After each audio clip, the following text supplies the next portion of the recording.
Okay, so we wait for our global feed to capture. Hopefully I won't disrupt. No, sure thing. Thank you. Greg, you want to like give a shot and make sure we're good? Do not send this out.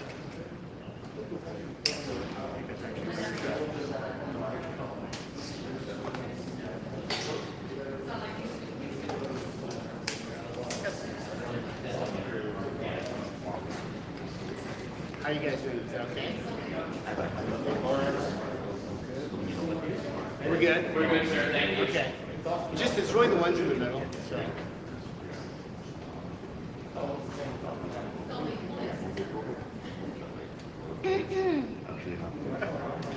You guys? Thank you.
I was sitting next to the guard.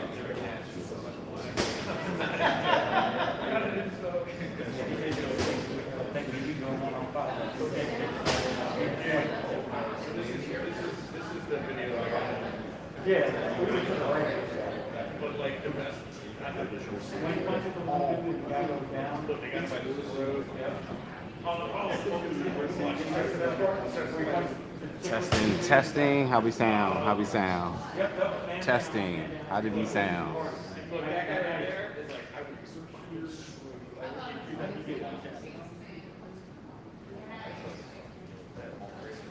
And the guy who's on the bottom, he says, like, he's all right. He's like, all right, I'll got me. I'm gonna look this in.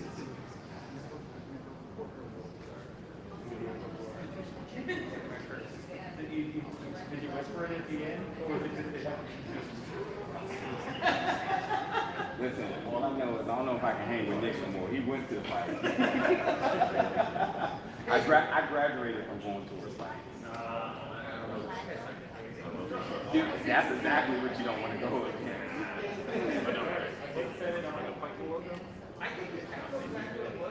They were both strong.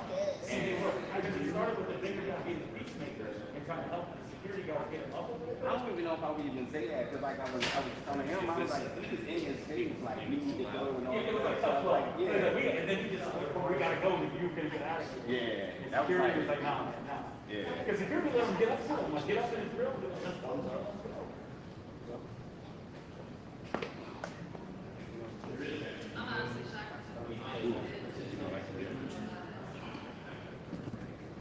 I think the biggest issue that we about the sound.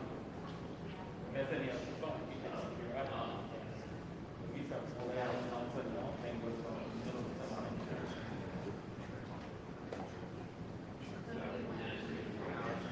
Yeah, I'm on. You go. Yeah. No. I know, right? No, yes. Like trying to find parking.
seen it in a while.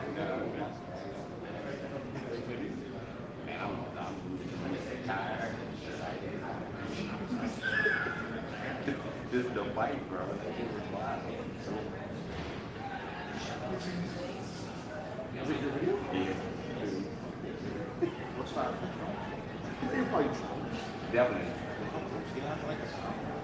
I know, I thought they were like into it.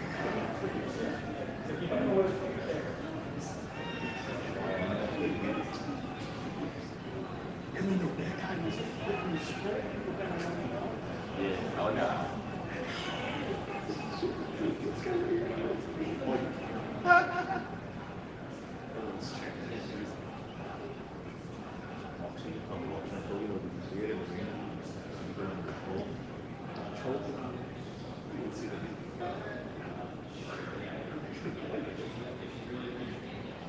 Dude, they fought.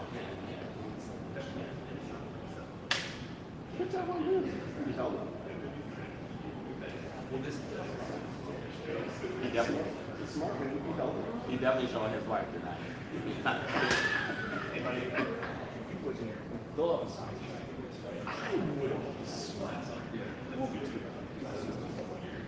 Yeah.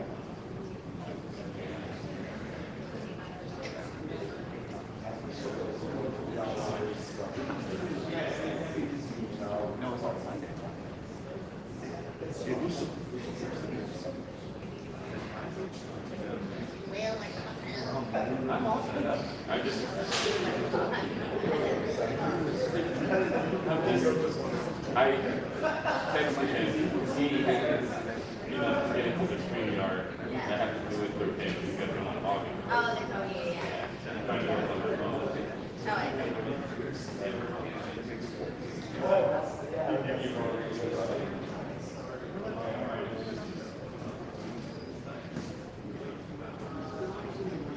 No, I'm dropping you back off. Yes, please. Honestly, no, it's all good. I designed it the major draw. My fucking. Unless you like go out and go straight to your flight. I didn't get my backpack of all my stuff. I'm so I still have to go back to my backpack. Well, I mean, your flight is working. Something I did.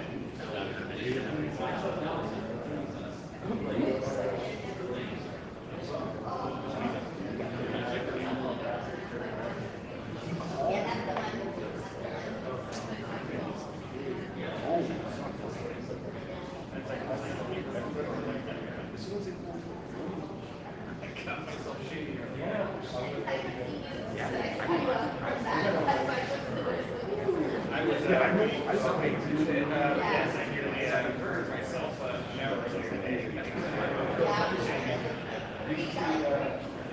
Well, it's because he called me pregnant. And I just was like in the shower and I was trying to go down, but I kind of went to the side and I was like,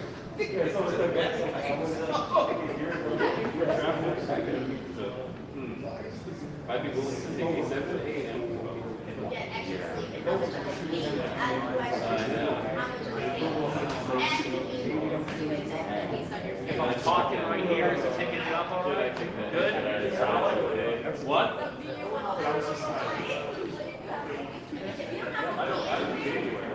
and you want extra sleep or time to go out and actually yourself, then that might be an option. Unless you want to get the hell out of it. It's really up to you. And if they pay you, then hell, it's worth it. Pros and cons.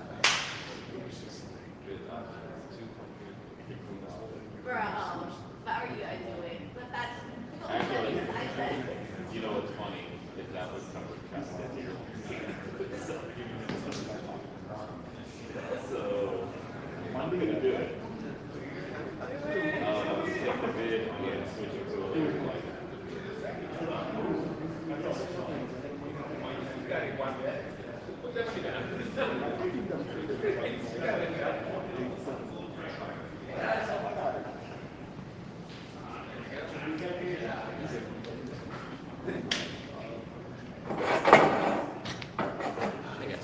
up, Tony? Ladies and gentlemen. AJ. That's great. Hey guys. What's up, man?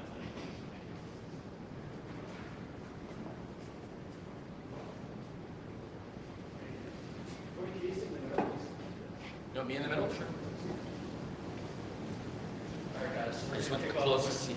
With Tony for a few minutes, and then we'll be joined by Jay White momentarily. Hey guys. So, for Tony, we'll start a few questions to Jay, and then we'll take from there. So, first question. Hey, what's up, Tony? Nigeria, Big Oakville Media. Now that it's all done, after all the different changes and moving parts that you have to do, how you feeling? Feeling fantastic. The show was a big success. We had ticket sales here in Chicago of over $1.1 million. I think it'll be within literally thousands. It'll probably be just behind Double or Nothing, but right there, both over 1.1 million. Live ticket sales and the pay-per-view. I said if we hit 100,000 worldwide buys, I would feel it's a big success, and I feel very comfortable now based on the early digital numbers saying we had 100,000 worldwide buys and more, and I feel great about that. That's a big success for a new franchise, and we've always had growth on our pay-per-views year over year based on really strong word of mouth and trying to do good TV week to week to build them, and I think even with all the challenges here, the TV's been really strong the last several weeks. I'm really proud of the work we've done. And to be honest, I've never been prouder of how shows come together. And a lot of it comes to New Japan and their great roster of talent and their great people. For me, being here quarterbacking it has been a challenge. And it's probably been, other than the early shutdown, lockdown wrestling of 2020, this is probably the biggest creative challenge I've ever faced. And I think we did come through and do a great show. Probably since Double or Nothing 2020, I can't remember being so proud of putting something together that came together so quickly and changed a lot from what it might have originally been. And when we did the first lockdown pay-per-view, so it was pretty special. And that first lockdown pay-per-view, the world title match for AEW was Jon Moxley versus Brody Lee. So I thought it would be a nice moment. We get Brody Lee out there at the end with Jon as the interim champion, and that was cool. And Claudio. Eddie, a lot of people close with Brody. Of course, Eddie had already stormed off because he was mad at Claudio and Jon. But that was a real cool night, and just a lot of things came together unexpectedly. But I'm really happy with how it all came together. I'm very grateful to New Japan for working with us, and it's been a great partnership, and I think we can do it many times over. All right, congratulations. Thank you. Oh, here you go. Hey, Tony, so let's talk Cesaro. I kind of want to get some We talk ideas. Claudio? Claudio, excuse me. Pardon me.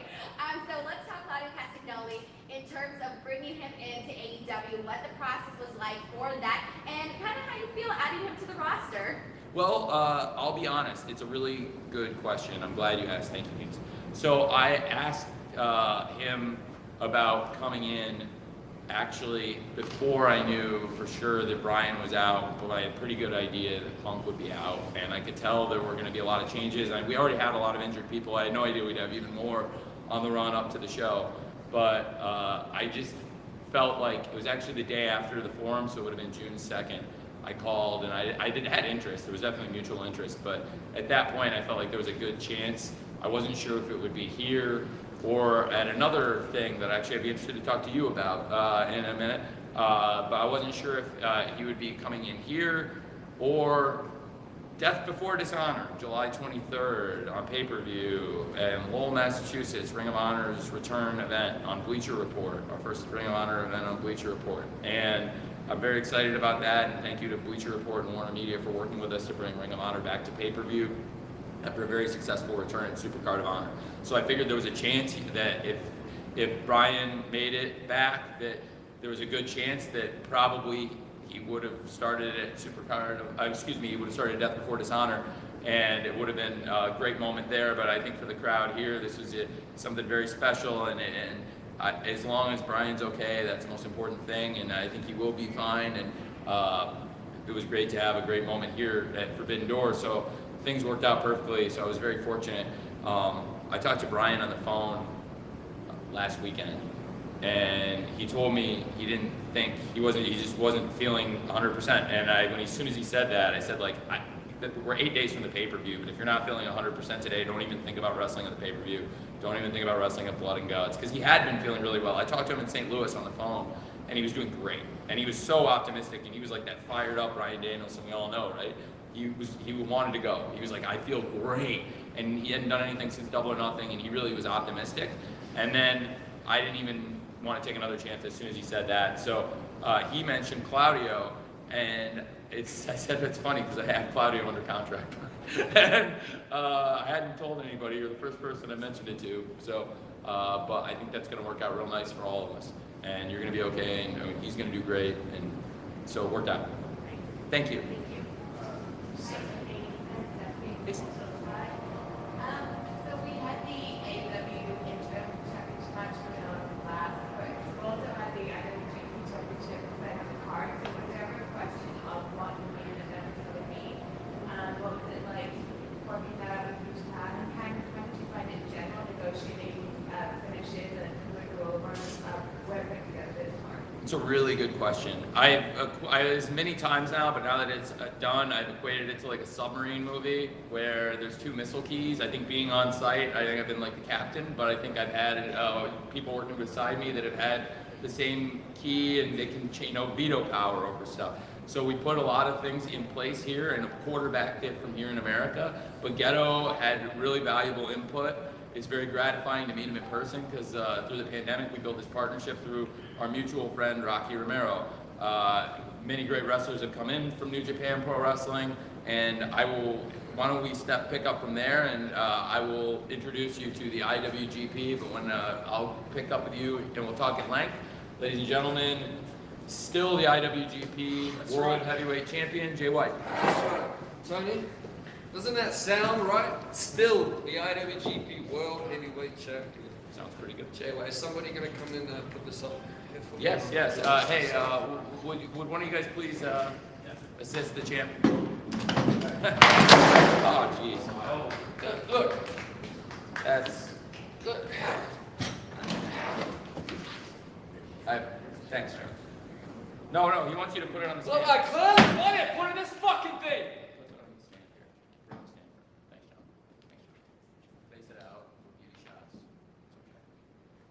I'm glad it's so amusing to you, John. But let me just recap what I've been through tonight. Adam Cole, baby. Cowboy shit. Hangman Adam Page. Rainmaker. Kazuchika Okada.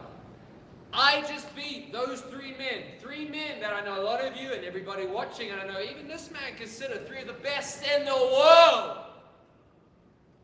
I just beat those 3 men in the same night at the same time.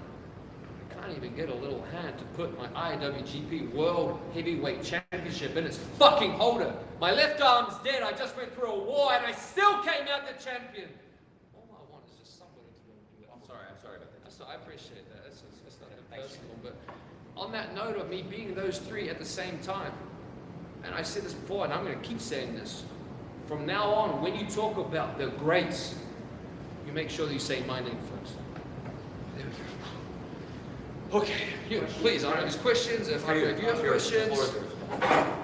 Hi, Jay. Nick House with Wrestling Inc. Congratulations on your victory tonight. Do you want to continue to stick around at AEW, or would you like to take your title back to New Japan Pro Wrestling now? What's your future look like, Jay? Well, this seems to be a pretty big if. But if we can have someone that when I come here and I successfully defend my IWGP World Heavyweight Championship, if we can have somebody that can, be prepared, put this up here for me, I'll feel a lot more inclined to come by. So I'm very easily pleased. Obviously, I don't ask a lot. It's just something like that, something like a chair sometimes. So to answer your question, would I like to? I don't know. Or will I? I don't know, because this is how it works. I don't have to tell you anything. I don't have to give away anything. When you're the champion, when you're the guy that single-handedly sells out arenas like Madison Square Garden and United Center, you can kind of do what you want and show up when you want. So stay tuned, I guess. Jay, Jay, calling from Mountain. Oh, I'm sorry. It was nothing. It was nothing personal about this. No, it's okay, you know, you're I'm okay. just. It's been a big night, and yeah. Go ahead, buddy. Jay, leadership of the Bullet Club politics, they seem a little. It's just that I AEW World Heavyweight Champion. It's just, I just wanted a little hand to put that in. And they say I'm a rabbit. That's it. That's it. That's it. Question. You've got the title, but the title of Bullet Club Supreme Leader perhaps seems a little nebulous, maybe more so after the events of tonight. Can you speak on that a little? What does nebulous mean? Unclear, undefined. Undefined on who would be the best Bullet Club leader. Is that what you're saying? Perhaps, yes. Can you tell me how old I am? You're not 30 yet. Thank you. That's know good that. enough. Can you list off some of my list off the championships I've won? Can you do that? Well, the U.S. IWGP title, the World Heavyweight Championship, the previous championship, the IWGP Championship. Several others, I'm sure. There we go. Intercontinental, IWGP Intercontinental, and then the Never Openweight Championship. That's 5. That makes me the first and only Grand Slam champion in New Japan. And like I said, like you said, not even 30 years old yet. Shit. What's my record against Okada? That's 4-1. What's my record against your guys' favorite Cowboy in singles action? 2-0. Oh, if we add tonight to that, I don't know if we do that or not, that makes it 3-0. So when you're going to talk about best Bullet Club leaders, look at what I have done in such a short amount of time. I haven't even been in wrestling for 10 years yet. And you've got to put a question mark over who the greatest Bullet Club leader is? It's not even just as a Bullet Club leader. I'm the greatest. Full stop. So of course I'm the greatest Bullet Club leader. Any other questions? Got one more here. Sure, we can keep going. You know? Jay, there are many stars from AEW that could not compete tonight. Tony already mentioned them, CM Punk, Bryan Danielson. Do you have any aspirations of stepping in the ring with big names like that? I don't. I'm sure they have those aspirations because I am the IWGP World Heavyweight Champion. So what would be my motivation for going after something like a Bryan Danielson? CM Punk, fair enough. He has that. Well, he has it for now, but I guess Moxley could, end up taking that from him. So maybe it would be Mox that I would have to, I don't know, try and sort out a little dance with at some point. But no, I'm not one of these guys, and I say this time and time again. You obviously haven't heard it because you're asking me this question. I don't go out seeking matches, especially any dream matches. That term, it really does make me sick. So that's not something I go out to pursue. Everybody pursues me. Everybody wants to be in the ring with me, because look what happens. You get in the ring with me, and look, it's sold out United Center, sold out Madison Square Garden. I'm the man people want me. Oh, that's it? Oh, It was great. thank you. A little bit of a rough start here with our little championship hold, but we got there in the I end. take partial responsibility for that. Hey man, I'm sure you got a lot of things to handle. There could have been anybody else here that was sat here doing nothing, and they still didn't want to come and help me. Sorry So- about that. We have Yeah. Thank you. It's always next time, huh? Thank you. We're done without that.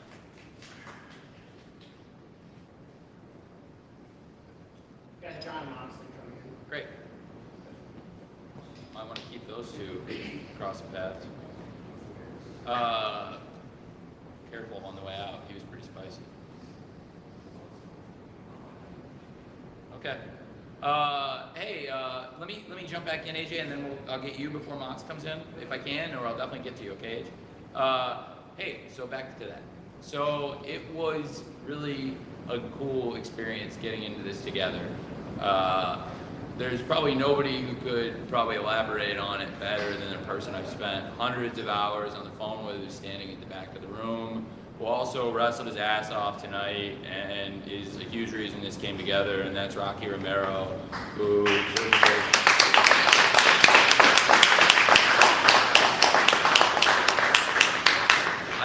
he's been the person who's done hundreds and hundreds of phone calls and messages in between myself and Ghetto, and with his own ideas, and he's as responsible for this as anybody, and there's no way we would be doing this right now if it wasn't for Rocky Romero, and I just think the world of him, so thank you, Rock. Appreciate you. It's been a pleasure working with you. It's been a pleasure working with him, and we've worked side by side to help, with Rocky here. He's been able to get feedback from me, ideas. So to your question earlier before Jay White came in and was pretty rude, Steph, it's been a pleasure. It's been a big challenge, I think, on both sides because, there's been injuries and stuff on both sides. When I finally met Ghetto last night, I don't think he'd mind me saying, he came in and he said, I'm sorry about the thing with Romu and some of the challenges. And I said, I'm sorry about CM Punk and Bryan Danielson not being here. But here, I think it's going to work out great. I think we're going to together have one of our best shows for either company. And I think it was. So I'm really proud of what we did. I'm proud of what they did. And we came together and we had a great night. AEW and New Japan. And again, it wouldn't have been possible without you, Rock. So thanks, man. AJ, the champ's here, but I promise I'm going to get to you, okay? But you guys might have questions for him. Ladies and gentlemen, the interim AEW World Champion, Jon Moxley. Can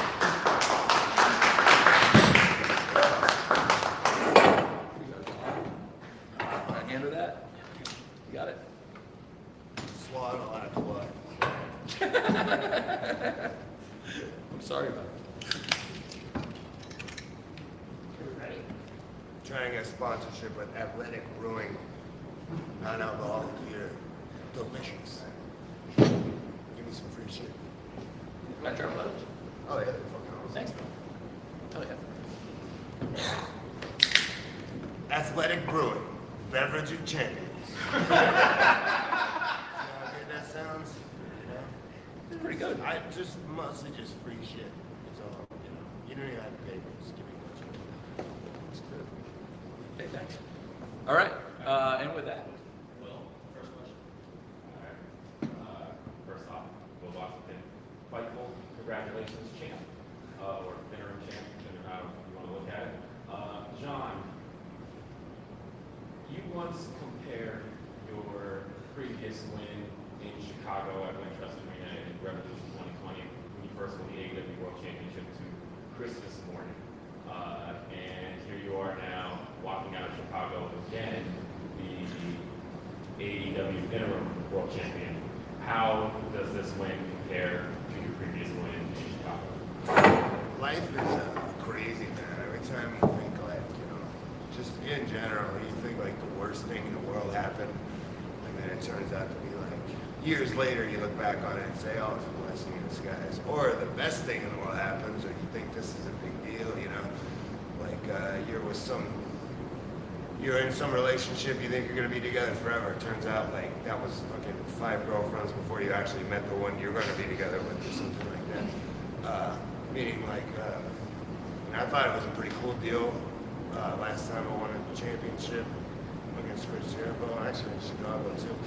I thought it seemed at the time like a kind of an end to a particular road or a particular story, but it was just the end of a very particular chapter that was like a bunch of chapters ago.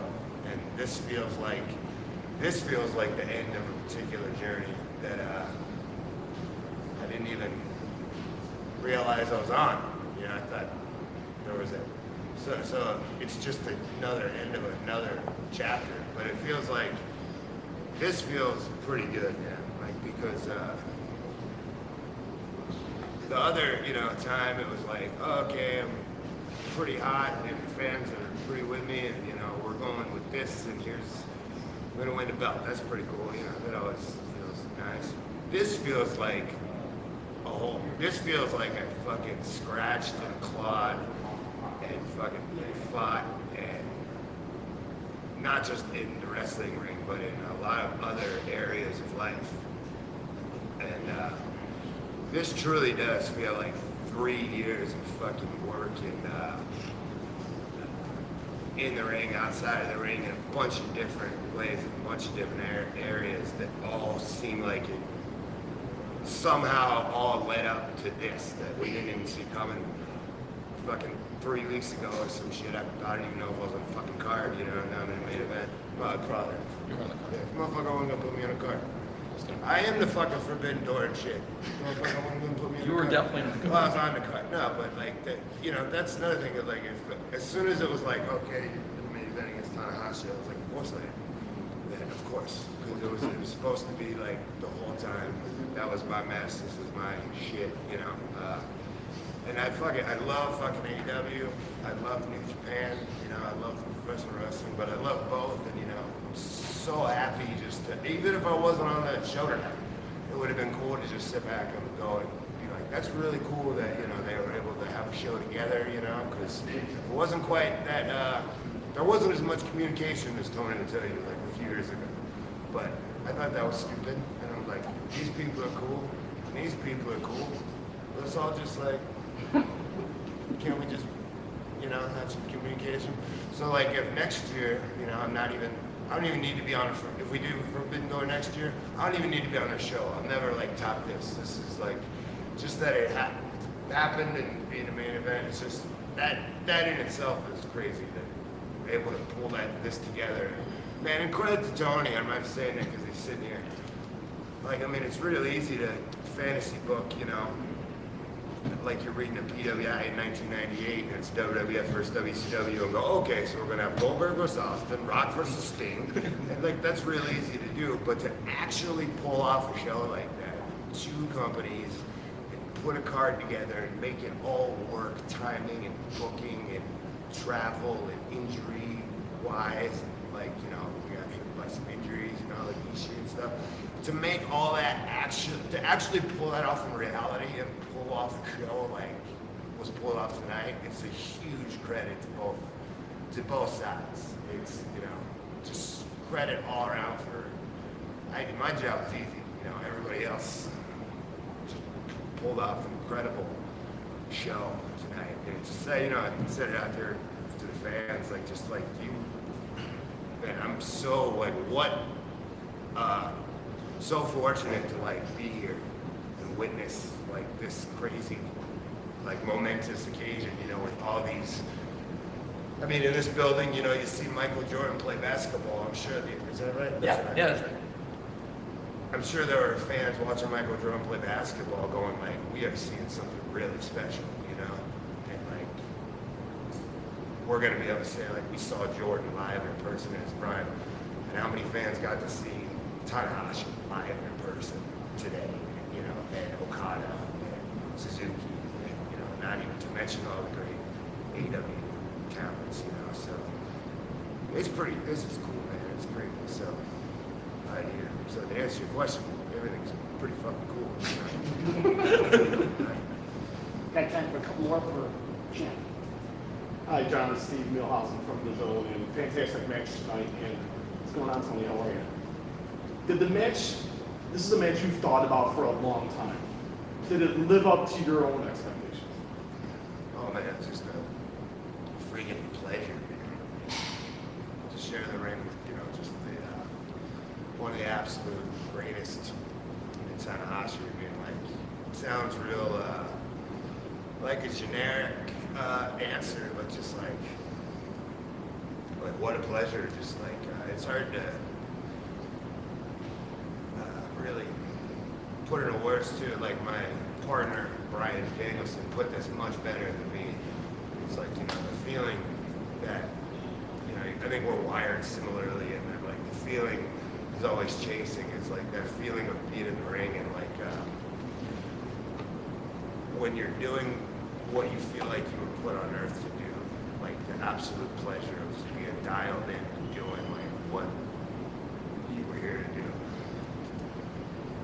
And like the pleasure of just like wrestling, man. And I've had it taken away from me for various reasons, you know, be it without, you know, really getting into, for whatever, you know, either I was hurt or I was in a place that, you know, the situation wasn't optimal, or my life at the time wasn't optimal, and I couldn't just enjoy wrestling. And it's like, it's such a, what a freaking, like, I was thinking that the other night, or wrestling the show, a few hundred people in Dayton, Ohio, and drove up. Just a great crowd, great show, great match, and was it Speedball, like Bailey for Revolver, and just match, great crowd, whatever. Got in the truck afterward, was just driving home. It was just like, in such a good, it was going home to my wife and my baby, and like my baby's turning 1, having a little birthday the next day. I was just like drinking one of these, you know, and enjoying, was listening to UFC playing at the time. Yuri Prochazka, fuck yeah. And I was just like, in such a state of joy. You know, it's just like, there's no money or ratings, any bullshit, like just the act of wrestling that I get to do it. You know, and I was just so glad, like I was just like, man, and I was thinking like, there's like no fucking drug, and I've tried them all, trust me. There's no drug that can compare to this, you know, and I get to keep doing this every day, you know, just keep. So to answer your question, like, fuck yeah, what a feeling to just be out there, like, with Tanahashi, like, you know. But there was a lot of fucking pressure. I tried to be like, it's all good, like, you know, pretty good at handling that kind of thing now, because I'm like, I kind of been like, I'm not like, and my confidence is such right now, I'm feeling pretty fucking untouchable right now. Like, everything just seems to be all coming together, all right at the right time, and I mean, like, you gotta replace, you know, being a hometown guy in his hometown, you know, that's, you know, people came to see the hometown guy, and you're not the hometown guy, and you gotta go in there against maybe the greatest of all time, one of the greatest of all time, and be the main event of, like, this amazing show, and you gotta follow all of these just top of the line. You're like, what a tough spot to be in, you know? And my dumb ass out there, like, really, I'm in this fucking spot? Like, I don't, you know, I'm not all that strong or all that fast, or I can't do any flips and bullshit, but I tried really hard, you know? That's what I did tonight. So, but, yeah, it was awesome, man. It was fucking feeling pretty good, man. Thanks, John. Yeah, come here, AJ. AJ has one for the champ. AJ, you get John. You're the last guy. You earned it. First off, my name's AJ from the AJ Awesome Show. Yeah, you With the Backpool Combat Club having new member after new member, like Gillerita and Claudio, how has it affected your career in a good, in a positive way, or a negative way to have more people surround you? Oh, it's the best thing, man. Like, that's another thing that's just like, this Blackpool Combat Club came together at just like this perfect time, and it's just so good for me, and like, it just fits so perfectly. And like, for instance, Claudio, I mean, it wasn't even a question of like he's basically already, because it's a real thing, you know, it's not this act we're putting on, you know. He's a real student of Regal, and he's a real training partner of mine, former training partner for years. We were in developmental together, we traveled together a lot. We've, you know, I said like, hey, you know, I said something once about like, hey, you gotta bleed together if you're gonna be on my team. I've wrestled Claudio a million times.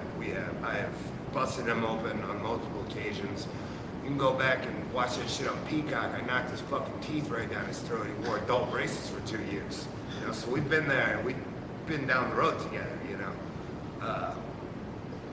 I mean, he's like legitimately like part of the group, and like and to have that, like I want to keep getting better. Like I feel like right now is also like a jumping off point. Like I can, like this feels like the baseline I've been trying to get to, what I've been picturing in my mind for like 3 years, and it's all starting to kind of become reality. Like, man, this is like, so here's the baseline starting off point. Like, imagine how good it could get. And I'm surrounded by guys, you know, I love to train, I love to learn, I love to get better. Try stuff out. I love helping other guys too. You know? So I have Wheeler is like a young guy who's more talented than me. use my brain and experience and try to help him and help him get better. And he's a great dude. Otherwise, he wouldn't be in the group either. We don't let assholes in the group. And to have a dude like that, to be able to help him, but also have him push me because he's, you know, young and hungry, all that. But also like that Regal who doesn't let anything slide. If I talked to him after this match, he had like 2 or 3 little things that I could have done better, you know? No congratulations or whatever, no, hey, way to win the belt. No, it was like, you know, you could have done like 3 or 4 things. But I like that, I want, you know, I get plenty of congratulations. I don't need that shit, I need help getting better. And so he doesn't let anything slide. He keeps me sharp and helps me get better. And having Claudio and Brian, who are like 2 of the greatest, you know, I mean, Brian in my book, Brian Danielson is the greatest, you know, people say like, Tanahashi's one of the greatest ever, you know, Jericho's the GOAT, and we say all this, you know, just for my money, in my opinion, the greatest professional wrestler to ever live, to ever do it in the ring is Brian Danielson. And it's crazy because he's my partner. I get to like tag team with him, you know, and also he's one of my favorite wrestlers ever. Like my legit, like on my top list of like 2 or 3, 4, whatever. Like he's in that group of like, oh, my favorite wrestlers to watch ever. And it's almost like there's 2 different. There's like one of my favorite wrestlers to watch, Brian Danielson, who's like right up there with my all-time favorites, like Bret Hart and stuff. And then there's like Brian, my friend, who's like all eco-friendly and shit, you know. And, you know, he's like a good father and all this. You know, we have similar interests, we talk and whatever. It's almost like 2 separate people. Sometimes I gotta like pinch myself out there. Like I get to team with one of my favorite wrestlers, like all time. That's pretty cool, man. So I mean, if there's ever a guy that's gonna push you and make you better, and like you can't slack off when you're teaming with a guy that good, because you know you gotta. It pushes me. I want to like be like, oh, I can keep up with Brian. You know, I'm pretty good too sometimes. You know, like so it makes me want to push myself. And then Claudio, who's just as a physical. I mean, I'm convinced he's an alien. Like, there's no way that he's like that strong, that fast. And also he's smart, and he's nice, and he speaks 4 languages, and he's got this perfect, crazy superhero body, and like, there's no way. He's like, it's crazy that he's, just his ability in the ring is so good. Just one of the most perfect professional wrestlers to ever exist. So I got him pushing me, and we legit like training, and now to have Claudio here every week to be in the ring with him before the show, or you know, in the gym or whatever, working on stuff. Like, I think we're all gonna push each other and make each other better. I think, you know, a year from now, like, guys in a Blackpool Combat Club, like, holy shit. So like with those guys on my side, to answer your question, I think it's just gonna, I think it's gonna be tremendous help to making me hopefully better and reach another level. It's friggin', it's cool, man, you know? Thank you. Thanks, man. Thank you.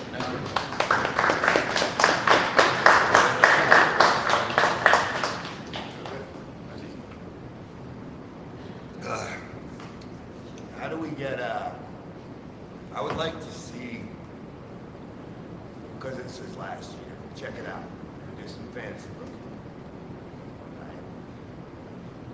Six-man tag. We got 3 dudes over here on this side. We got Darby Allin.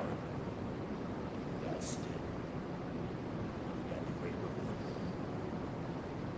How do we make it happen? I don't know, you gotta talk to the guys in the back, that's different. You're lucky they like you so much in New Japan. If I said that, How do they'd we be do it? hot. I don't know, I think he works for the, like, he works for, is he like the president of somebody make a call. NOAH? Is he not the president of NOAH? I think he's the president of NOAH, I don't know if that's. Everybody would love to see that. Gato would love to see that. Who would love to see that? It could be good, I don't know, you know, it could be good. Well, I think maybe something people would want to Face see. paint, dudes with attitudes, it'd be pretty sick. It's the one guy who can get away with that, ladies. I'll leave you with that. It's one human. Let's who try can to get make away it happen. Also, yeah, maybe.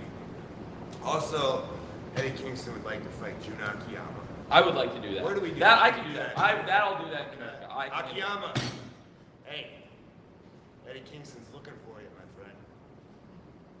But if you want to bring Sakuraba too, you know, maybe I'll go with him. Sakuraba action. Battle of the Explorer. But yeah. But most importantly, Turakia.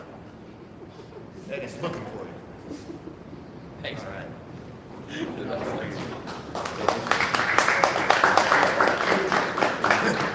Hey, we gotta make stuff happen. Yeah, Put it out. only one guy could do that. That was great. That was great. Thanks, John. That was awesome. Let's hear it for the champ. Thank you, John.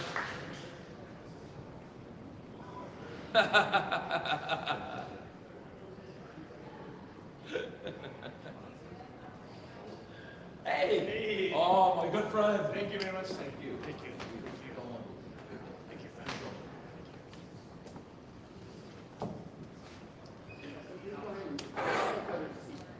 Chris, you want to sit over here? Okay.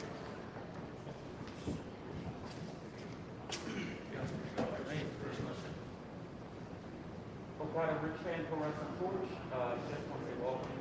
And if you can get your thoughts on wrestling in the four-way, I believe that's the first time you've wrestled a four-way for the NJPW title. And so your feelings on that and the crowd tonight. 本日4A マッチだったんだけど、そういうちょっと試合を振り返ってみて、普通のファイターマッチとして 4A ではないですか。それはいかがでしょうか。そうですね。まず最初にこういう舞台を用意してくれたトニカ社長もそうですし、AEW の皆さん、AEW のファンの皆さんにですね、本当にThank you very muchと伝えたいですし、4A マッチ、初めてでした。3way は昔やったことあったんですけど、4A マッチ初めてで、自分のね、やっぱ思うようにいかなかったですし、J. ホワイトに、全て持っていかれたんじゃないかと、J のうまさが、強さが目立った試合だったのかなと思います。Yeah, so first of all, thank you very much to Tony Khan, all the great people here in All Elite Wrestling for the opportunity here today. This was indeed his first four-way. He'd been in three-ways before, but first time in a four-way. Unfortunately, it didn't go quite the way that Okada had intended, and that, well, says a lot about how good Jay White is and how well planned everything that he did in the ring was here tonight, unfortunately.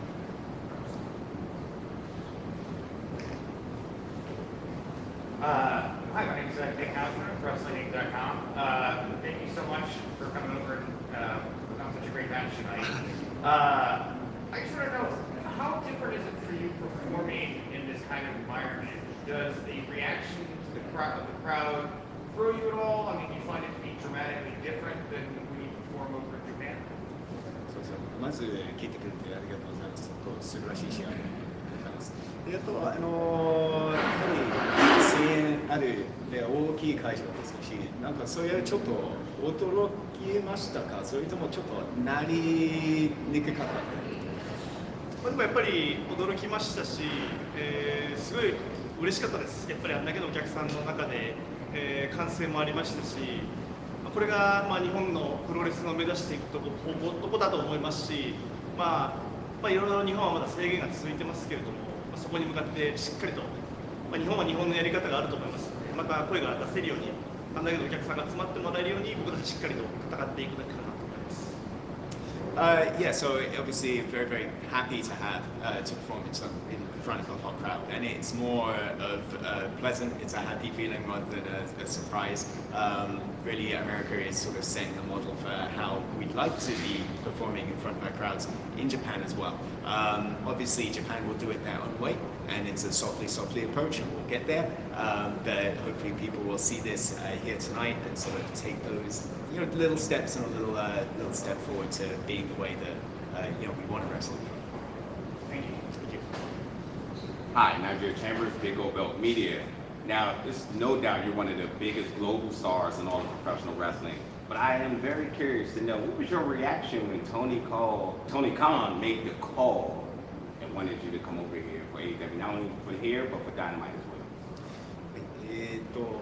もちろん岡田和親は世界中の知名度本当に高いんですけども、トニー・カーン社長が電話してくれて、岡田選手出てくださいと、そういうを聞いたらどういう感想だったんですか？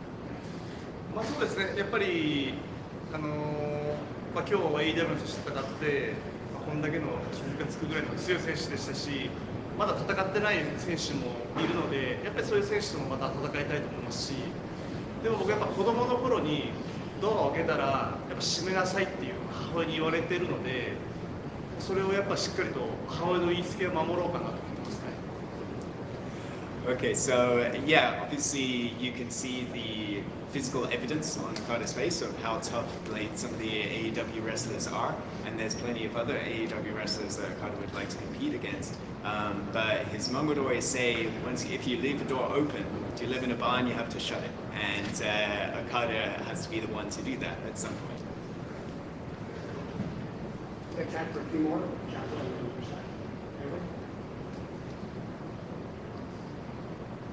First off, great match tonight. Thank you. With there being a language barrier in the ring, with some of the people in the ring speaking English and you speaking Japanese, how does that affect the match?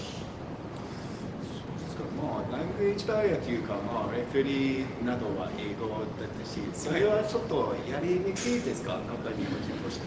まあでも、プロレスはもう言語のない戦いだと思うので、もう言語は関係ないですし、リング上で戦うだけなので、まあ、英語は何も問題ないのかなと思います。まあ、僕も、メイク、エイト、レインっていうのを知ってるんで、その3つさえ分かれば問題ないのかなと思います。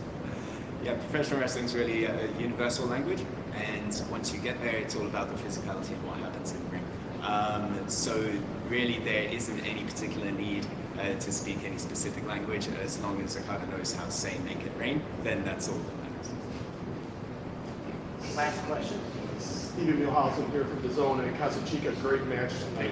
And you know, you talked about wanting to face other AEW wrestlers. What other AEW wrestlers really pique your interest? 戦いたいのは AEW 選手はなんかもし名前をなんか今出したら誰ですか？トニカン？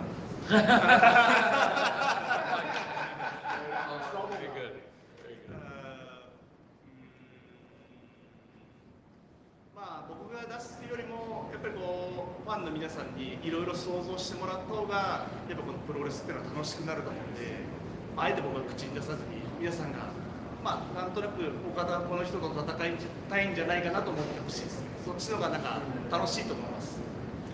Yeah, so I mean, apart from maybe Tony versus Okada, that's a dream match that's sure to happen. The joy of professional wrestling is this two-way communication with the audience, and you know, that's for the fans to decide and start to clamor for, and start to whip up encouragement for and speculate, and that's what the fun is for all of you guys and for us as well. So you know, that's where the joy is. Thank you very much. Thank you very much.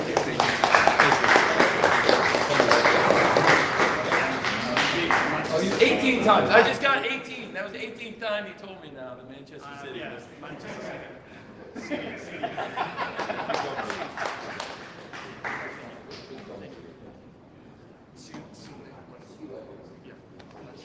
Oh, no. Thank you very much. My bad. Hey, thanks. That's good. Cheers. Thanks, Chris. Okay, so we have Claudio who'd like to express some thoughts, and then we'll have time for one question for Claudio. So, Claudio, the floor is yours, and we'll take a question from right over here. Table is mine. It's yours. Claudio, pleasure to see you back in the ring. We're excited for it. Kevin Calma, sportskita.com. What was the motivating factor for you to make this leap to All Elite Wrestling? How long do I have to answer that? As long as you. You know, sometimes the stars align for a perfect moment, and that's what happened tonight. I mean, like I hope Brian is right. I know Brian will be back, but it's just perfect fit. I just talked to Mox. You know, we've been going back for 10, 12 years. Known him for a long time. Used to ride together. Used to work out together. Still do. We talk. Like it just fits, you know. And at the end of the day, you know, I'm always looking for new challenges. And I mean, here in AEW, it's like I'm like a kid in the candy store. Got time for one more question.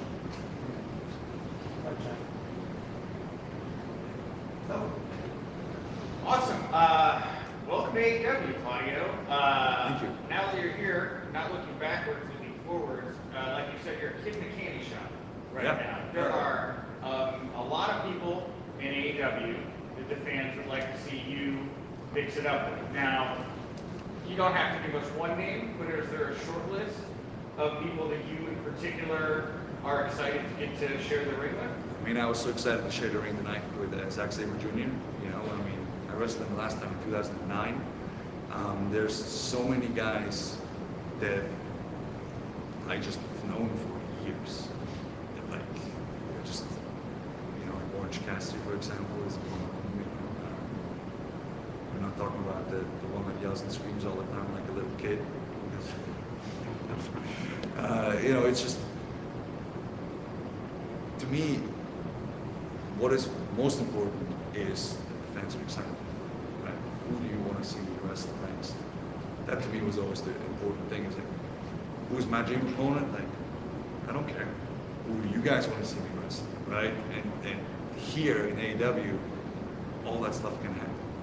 You know, because people are hurt. You know, last time I wrestled Kenny Omega, I was in Ring of Honor in probably 2008. I think we've grown a lot since then. So, you know, that's just worth a mention. You know what I mean? But then, like, I can just name literally everybody I just run into in the locker rooms and, you know, backstage. It's just like, again, I can probably give you a short list of who I don't want to step in the ring with. I'd like that list too. And that is nobody.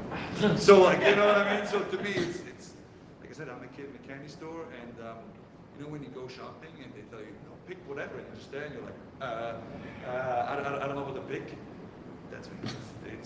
I just come in here and I don't know if you can tell, I'm very happy. And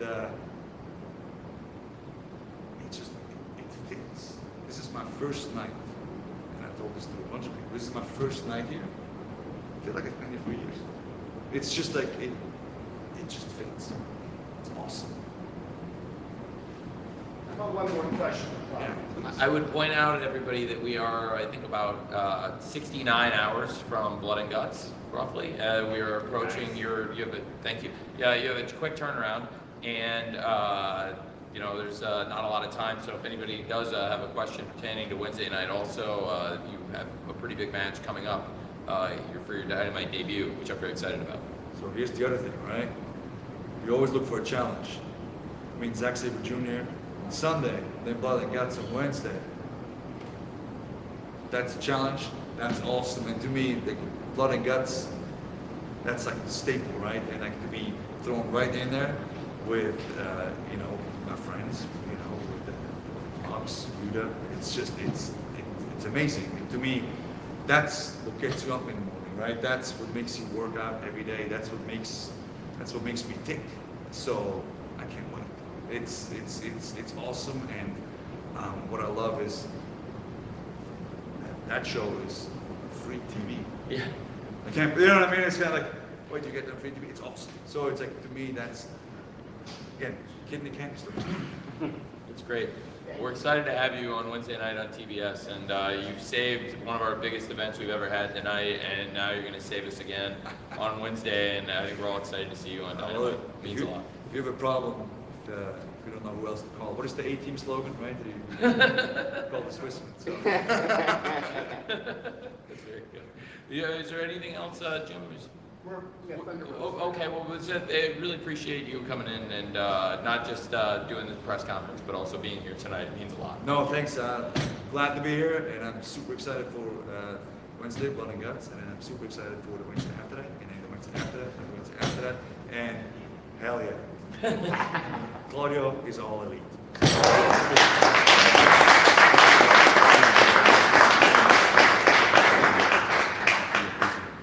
Thanks, guys.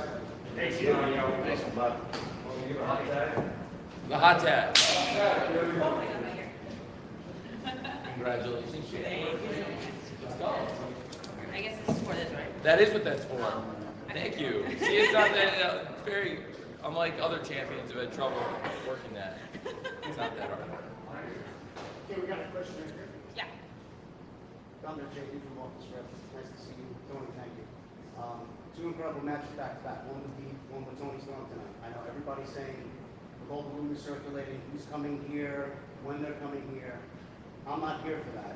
I know the division you want to build. So after these two great matches, where do you want to take this division and this title? Well, as I've said it before, I would love to be a traveling champion, and as you guys know, it was announced that I will be going to Tokyo Joshi Pro Wrestling pretty soon in July. So I don't know what the future is gonna hold for me in this aspect, but if there's an opportunity to defend this championship or have anybody come from somewhere else, I think Tony will make it happen. And I know what you're saying, because last week also Taya Valkyrie called me out for AAA for the championship of Reina de Reinas. So I will take anybody, anytime, anywhere. Plain and simple. Hi, the Rich Man Pro Wrestling Torch. We saw it in the match, but I wanted you to talk a little bit about the influence of Dustin Rhodes and how he's kind of helped you with you all. He's been with me from day one. The first day that I came here as a non-signed talent, he came in and he's like, he saw something in me. He's like, you just got it, girl. Like, you're gonna make a huge change in this division. And he just took me under his wing, and we became really close. I just talked to him like 20 minutes ago, and I was like, just remember, I'm your, wrestling daughter, so you're screwed. So he's been very kind to like allow me to use some of his moves now. And as you guys saw today, I did his finisher. So I was like very, very humbled that he allowed me to do this now. And I owe him a lot, because every night before I wrestle, he always reminds me that I am the best and that I should believe in myself all the time. And he believes in me too. So that says a lot for somebody like him.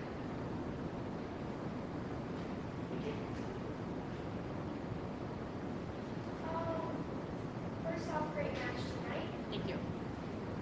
With all the different gear designs and makeup that you've done to the ring, how do you decide what to do on which day? Oh, man, that's a really good question. So I've been working on this gear for probably about a year. I always tell Tony, I'm gonna top the next year on the next pay-per-view, and I'm gonna top the next one. So it has to do with culture, sometimes it has to do with cosplay. I'm just very creative all the time, and I like to create new stuff. But this one in specific, I really wanted to go for the Aztec Warrior, because you guys know I have a tattoo on the side of my leg, and that's an Aztec Warrior with like MMA gloves, so it's like everything at the same time. So I don't know, like I'm already working on the next one. I still don't know what it's gonna be, but I like to keep it very interesting, and also because I would like to have all the toys, right? So I would like to have different special action figures for each cool design. So it's a nice way to make some extra money. There were only a couple times I remember coming to you and saying like I felt real strong, and two in particular were the original St. Patrick's Day Slam. Yes. That I felt really strong that if you went out and wore green, we could do something really iconic. And from the beginning, we set out to do something really special there, and you did. And then we went back this year in the St. Patrick's Day Slam and had the rematch in the cage with Britt for the championship. And again, I felt really strong. You had to wear green again. Yes. And I think you do a great job in the designs, but on the St. Patrick's Day Slams, I think they've also been 2 year very iconic appearances. So that's, I just think you do it great with it, but also some of them have been associated with big events too. Question over here.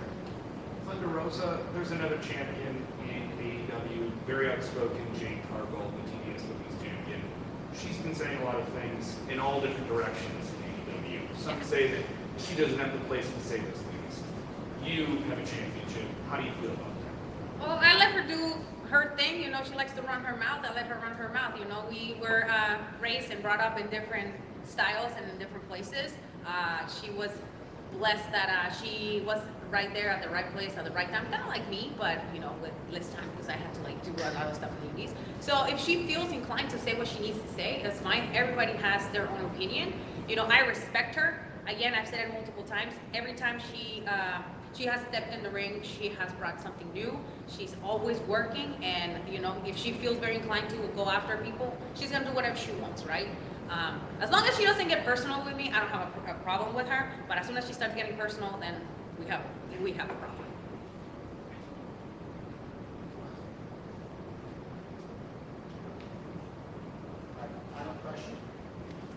Oh, Thunder? Okay, so first of all, I want to know, we've waited for such a long time for you to actually become champion, and you finally got this moment, and it was so awesome, so grand.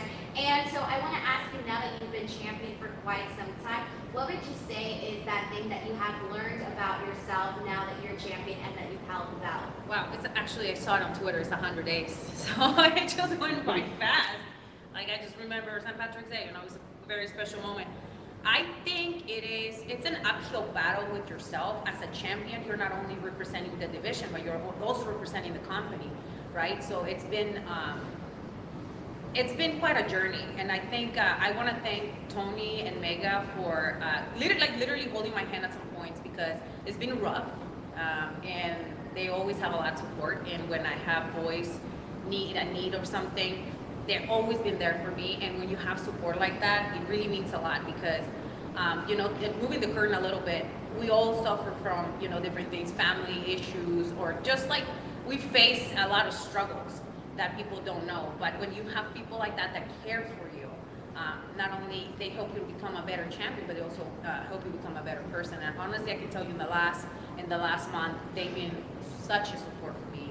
And I am very thankful to the AEW family, because they have allowed me to be me, and they have allowed me to accept myself for who I am and present that to the world. Because Tony's never said anything, no, you can't do that, or hey, Thunder, you can't. He's always allowed me to be myself. And I think for a lot of people that have been in the business, they can't say that, So I'm really thankful, Tony, and you know that you have changed the life not only in my family, but the life of a lot of women that are, working with me. And because of what I'm doing right now, I'm allowed to help them, get to where they want to be. So I want to thank you for that. Thank you, Chair.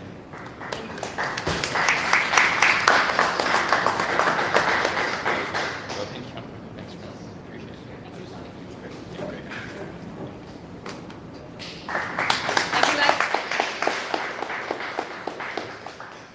Thanks, Chair. So we're going to have FTR is going to join Tony for the last talent of the night, about 10, 15 minutes or so. Then Tony will wrap it up for another 10 or 15 minutes. So we'll try to close around at 12:30. Uh-oh. They're carrying in a lot of weight. You're gonna need more. Hey, John, you're gonna need multiple guys. Much more mature than Jay White. Well, I'll tell you what, if you want to put the IWGP boys up here, maybe I can carry all of these. I'll set these here for you. I'll hand these off to you boys, and you put the IWGP. Can we give these guys a hand? Put the IWGP boys up here. A couple hands. Yeah, give them a hand. That kind of hand, too. Oh.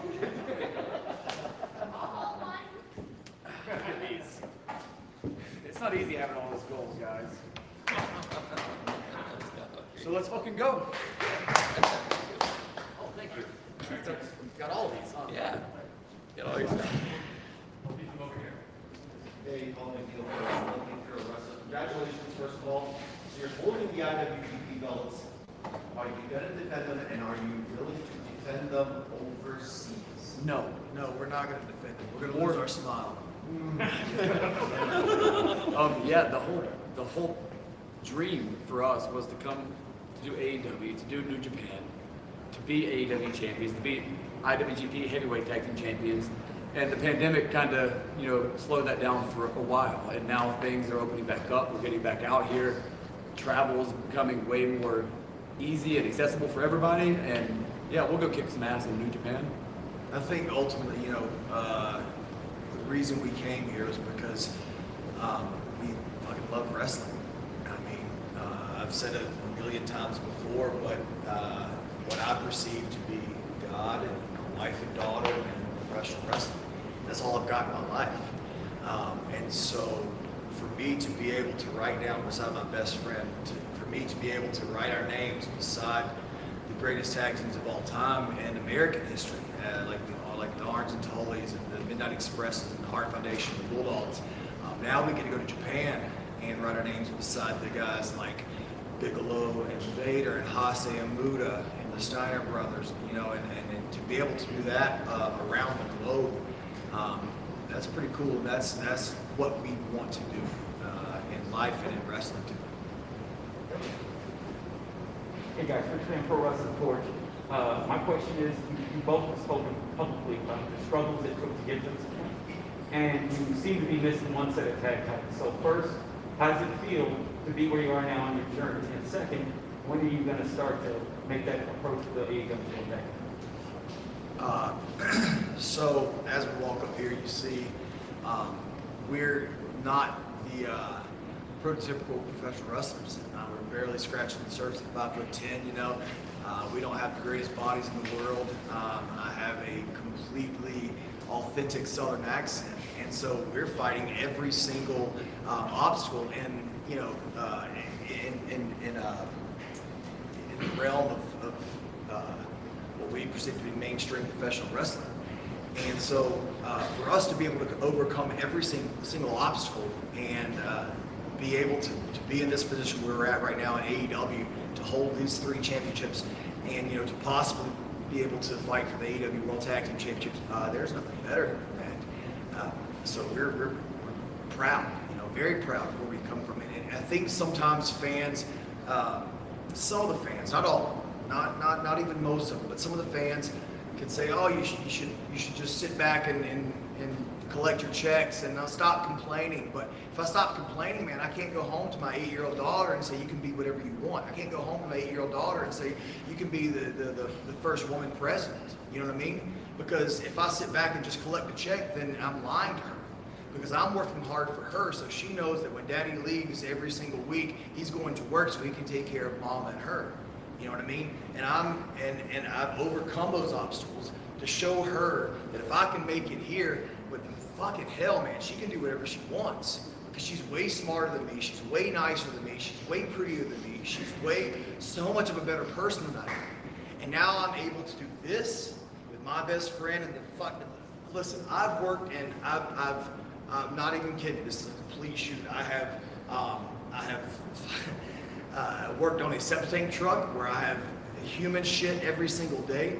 I have worked at Taco Bell where I have put almost human shit on tortillas and served them every single day. I've done every single job possible because I grew up poor. And I've worked for every single person in the world. And I'm not even saying this because sometimes we have our differences. I've never worked for a better human being who cares about me and my family as people than this man. And so now I get to do that here, and on top of that, take care of my wife, and on top of that, get to take care of my daughter, and on top of that, get to say, hey, you are a woman, and you can do whatever the hell you want to do because Daddy's doing it, and you're way better than I am. Fuck, man, that's the ultimate for me, you know? Yeah, we've both been doing this over half of our lives at this point. And for the past 8 years, I didn't know where it was going to go, but we've said to anybody that would listen that we were going to be the best tag team that's ever done this. And for a long time, people laughed at us and thought that we were just these overconfident, undersized, non-bodybuilders that had this inflated ego. And it wasn't. We just wanted to manifest something. We wanted people to believe what we believe. And if I didn't believe the shit that we said, then I never would have made it here. And I don't just say that wrestling gave us the life that we have. It saved my life. And I'll say that every single day. Like, I came from absolute shit. Like, if it wasn't for this, I don't know where I would be, but I know it wouldn't be good. And so to have these, to have this, to be the longest reigning #1 contenders in AEW Tag Team Championship history, it means a lot to me. You're not from him. Say that. I said it means a lot to me.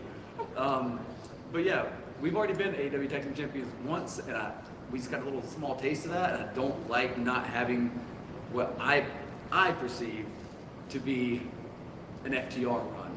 And when we come out here and we win the AEW Tag Team titles, and we will win them, and we go on like a 2-year run and then we lose our smiles and retire, then we'll say, yeah, we've done it. We're the best to ever do it. Just kidding, Brett. I'm not. Got a question here. Chris Wolfhead from The Zone News. In recent weeks, we've seen outstanding singles matches from the both of you, really good matches.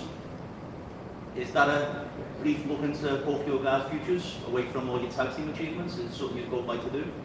I won't speak for Dax, but for me, I think we're just really good wrestlers in general, singles or tag.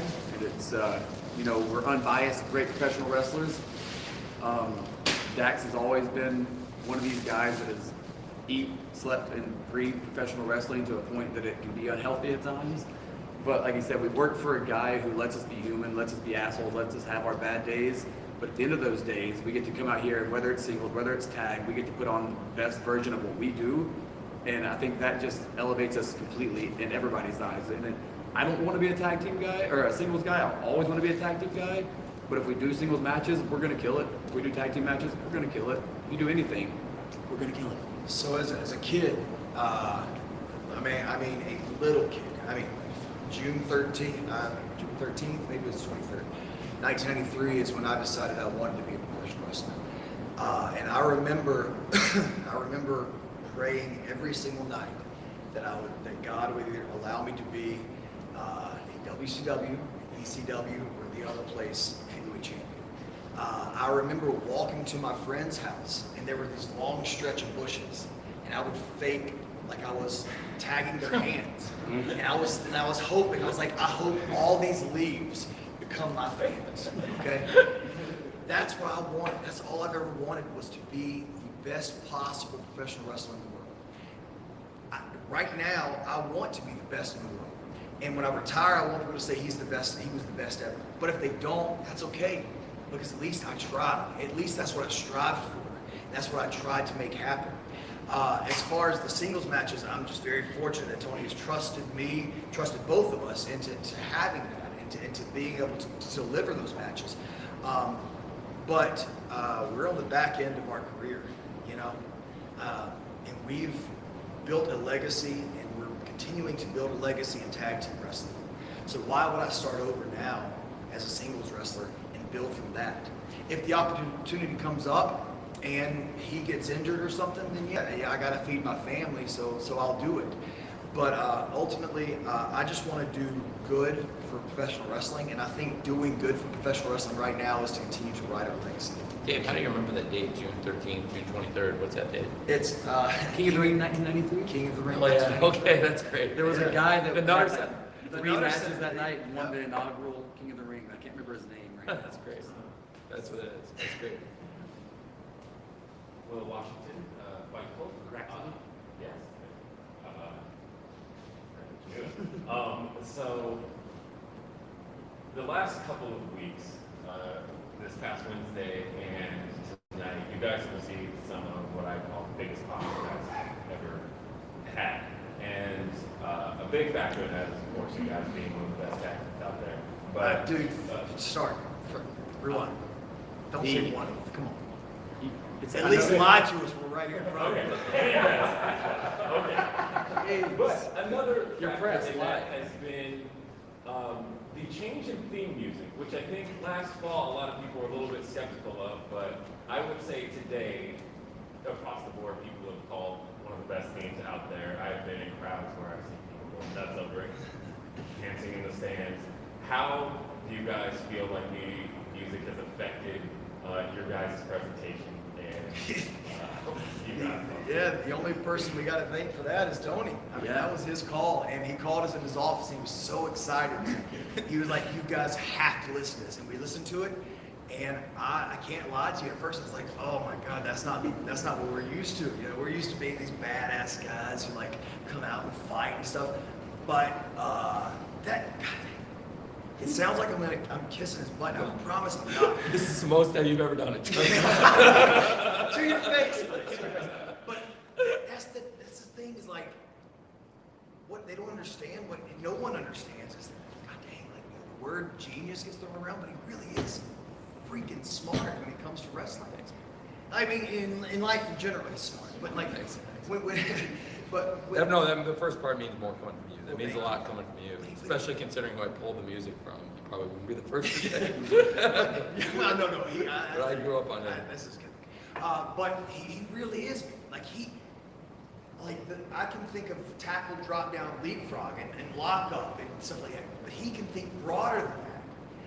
And sometimes it makes me mad, because I'm like, oh my God, I'm supposed to be the smart, the You're fucking professional. smart as hell. I'm supposed to be a professional. And he takes it to another level. And so he played this music for us, and he was so hyped, and it was cool music, and I was like, I don't know if that's us. I'll be damned if it's not us. And that, yeah, you're right. That has helped our I think like our rainbow attire and like what we want to present out there.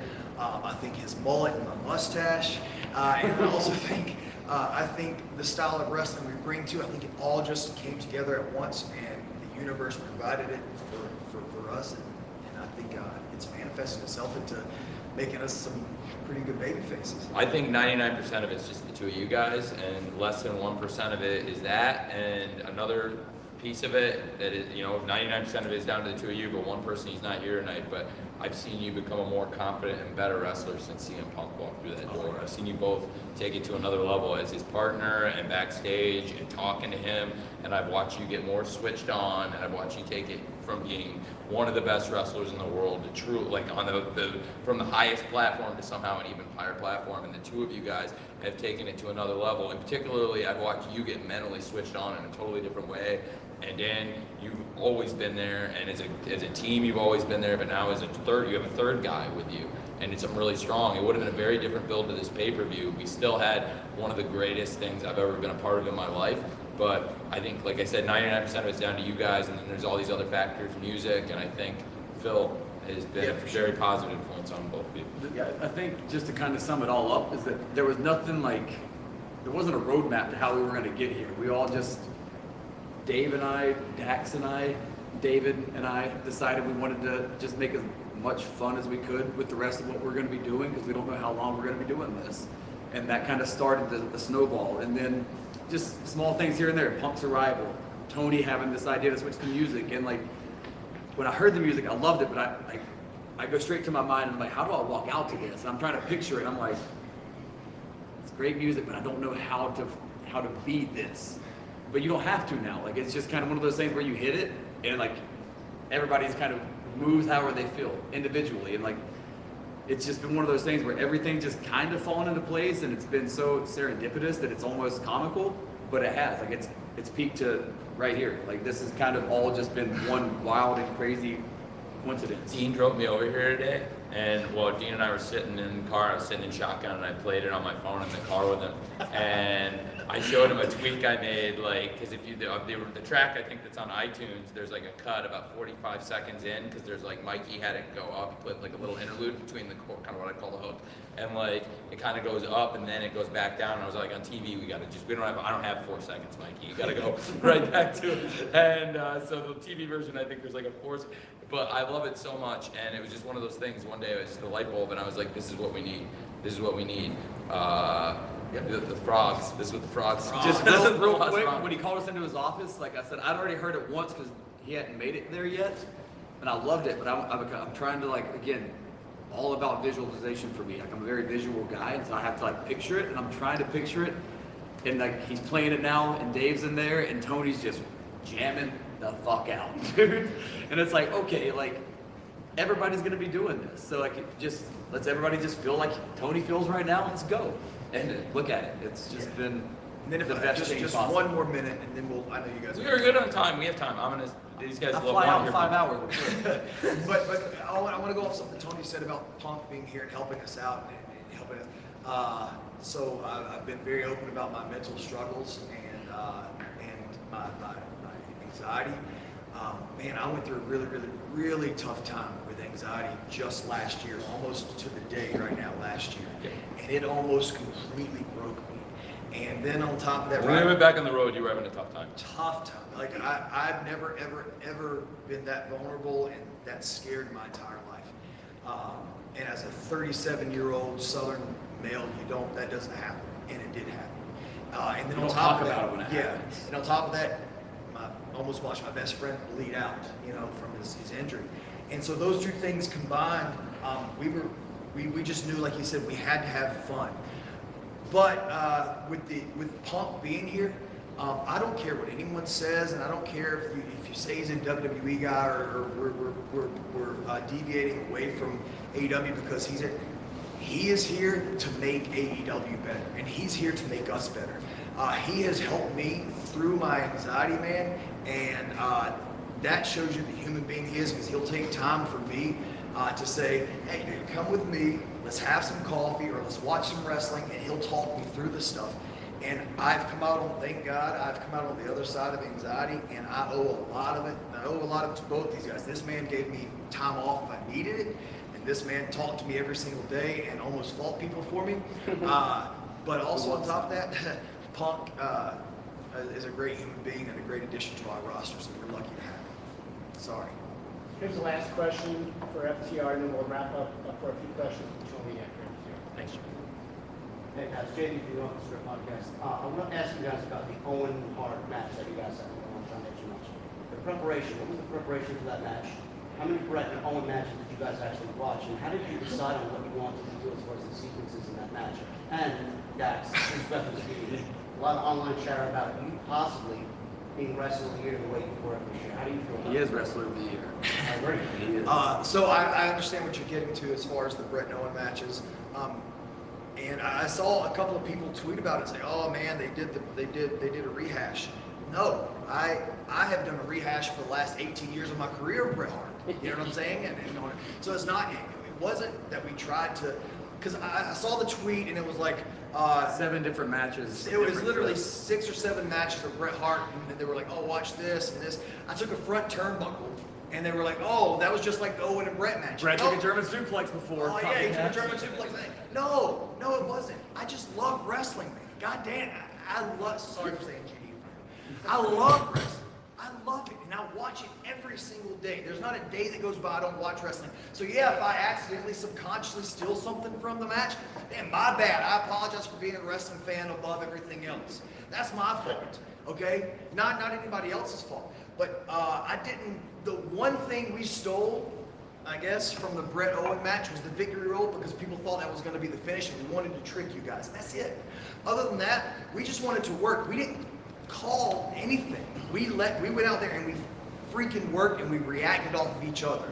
And that's what the beauty of professional wrestling is emotion and reaction and physicality and storytelling. And that's what we did.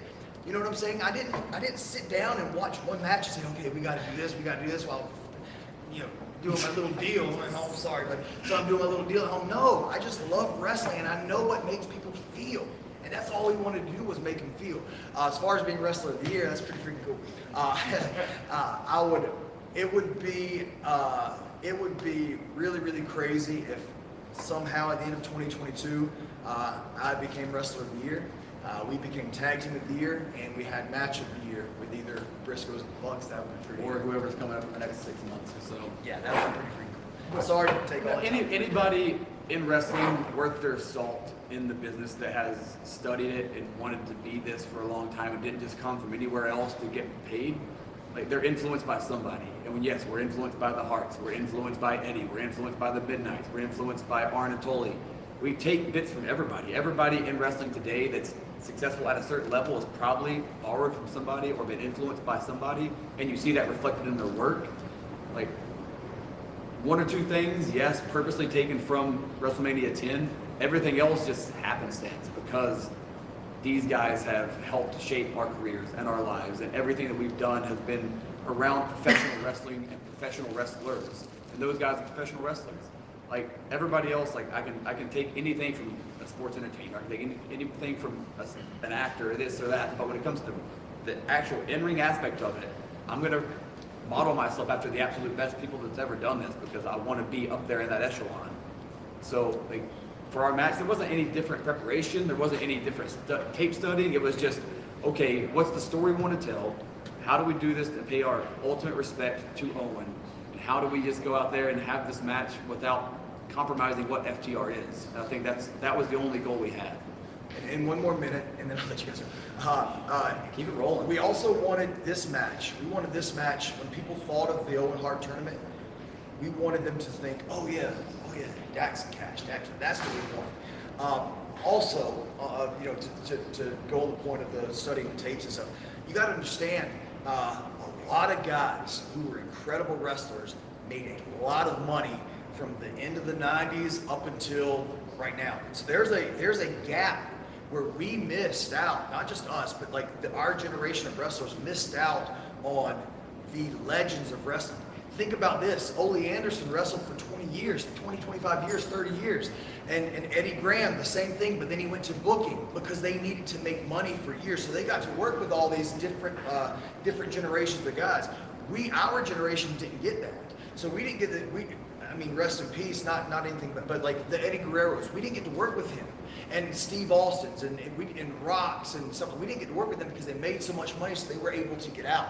The only way that we can learn now is by studying, because we can't work with them. I can't work with them and lock up with Steve Austin and say, okay, slow down, kid. I can't. So I have to watch and study him and say, okay, why does he slow down? Why do they do this? Why does Bret Hart take a headlock takeover here and they sit here for a second? Or why does Bret Hart sell? Why does, you know what I'm saying? So that's how we have to learn. Our generation has to learn. So if we accidentally take something from a match you see, our bad. But that's why that's how we learn now. Thank you guys. Thank you. Thank you guys.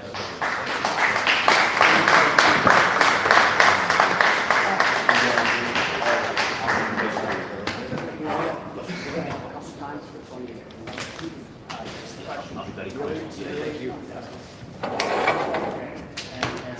Anybody would help carry all this? We can get you a hand. I got it. You guys got it? Far more mature than the other IWGP heavyweight champion was. Hey, thank you. Thanks, guys. Thanks, Tony. Thank you, guys. Okay. Okay. We've got 15 or 20 minutes here for Tony. Let's try to get as many questions as possible. Make your questions as short and concise so Tony can answer them. So we get everyone. So I can do a full 15, 20 minutes, Jim. This is highly unusual. We've never done it. I feel like Larry Sanders on his 8th anniversary special. I've never done this before. John gave me a non-alcoholic beer. Do you guys mind if I wait? Look, run a little restroom real quick and come right back. Yes. Thank you.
Hey, thanks for waiting. Hey, welcome back. Thank you. Okay, we're gonna start here. 20 minutes here with Tony. try here with Nick. Larry Sanders' 8th anniversary. Those for you, RJ City, whatever. RJ City watching in Toronto. Hey, you up? Hey. Are you? Okay. Hey, welcome back. Hey, thanks. All right, so now your Chambers Big O Will Media. So you own AEW, you own ROH. Wondering, you mentioned Forbidden Door 2, or maybe an All In 2. Where are you going with either one of those, possibly? Did I mention an All In 2? I don't know, maybe. Well, now with the acquisition of the ROH library and the ROH promotion, that is video footage that is now a trademark of ours, so it's definitely something that I am open to in the future. The biggest event in AEW history is All Out. I think there's I will get into that. We can get into that. Raph, I don't know if you want to. We've said September 4th. September 4th. We'll have an announcement after July 4th holiday. We just got into Grand Slam. I think announcing Grand Slam at Arthur Ashe tonight. September 21st, Raph. September 21st, Wednesday, December 21st.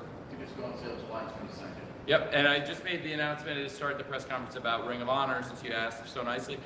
July 23rd, we come back, Lowell, Massachusetts. Yes. And very excited about that. That'll be great for Death Before Dishonor. Very excited, and you just saw the champs here. We'll see, they'll probably defend the titles between now and then, I'd imagine, and we'll see where they're at coming into there. And a lot of other great champions in Ring of Honor. Ring of Honor Pure Champion Wheeler Yuta is actually defending the title on AEW Dark on Tuesday night, leading into Blood and Guts. It's a bold move going into Blood and Guts, so it's going to be Wheeler Yuta against Tony Nese, who had a Pure Rules match last week. That's going to be a great match, I think, on Tuesday night. Really excited about Wednesday night Blood and Guts. I think for Ring of Honor, a lot of great wrestlers in AEW with great backgrounds in Ring of Honor we've seen. There's a lot of great opportunities, but I'm really excited to bring that promotion back with Death Before Dishonor, and we'll see where that takes us. They'll be at the UMass Lowell Soccer Center, and I'll go on sale July 8th. It's Saturday, July 23rd. We got a question over here. Go, thank you. Hi, Tony. Nick Hines with Wrestling Inc. How you doing? Good, Nick. Thank you very much. I'm doing well. Thanks. It's great to be. It's a hometown show for us. I know, right? Wonderful. I'm going to be home in 20 minutes. My question was about somebody the fans are still talking about that we haven't seen on AEW TV since his bombshell promo. That's MJF. Is MJF still with AEW? Like, what is his status with the company right now?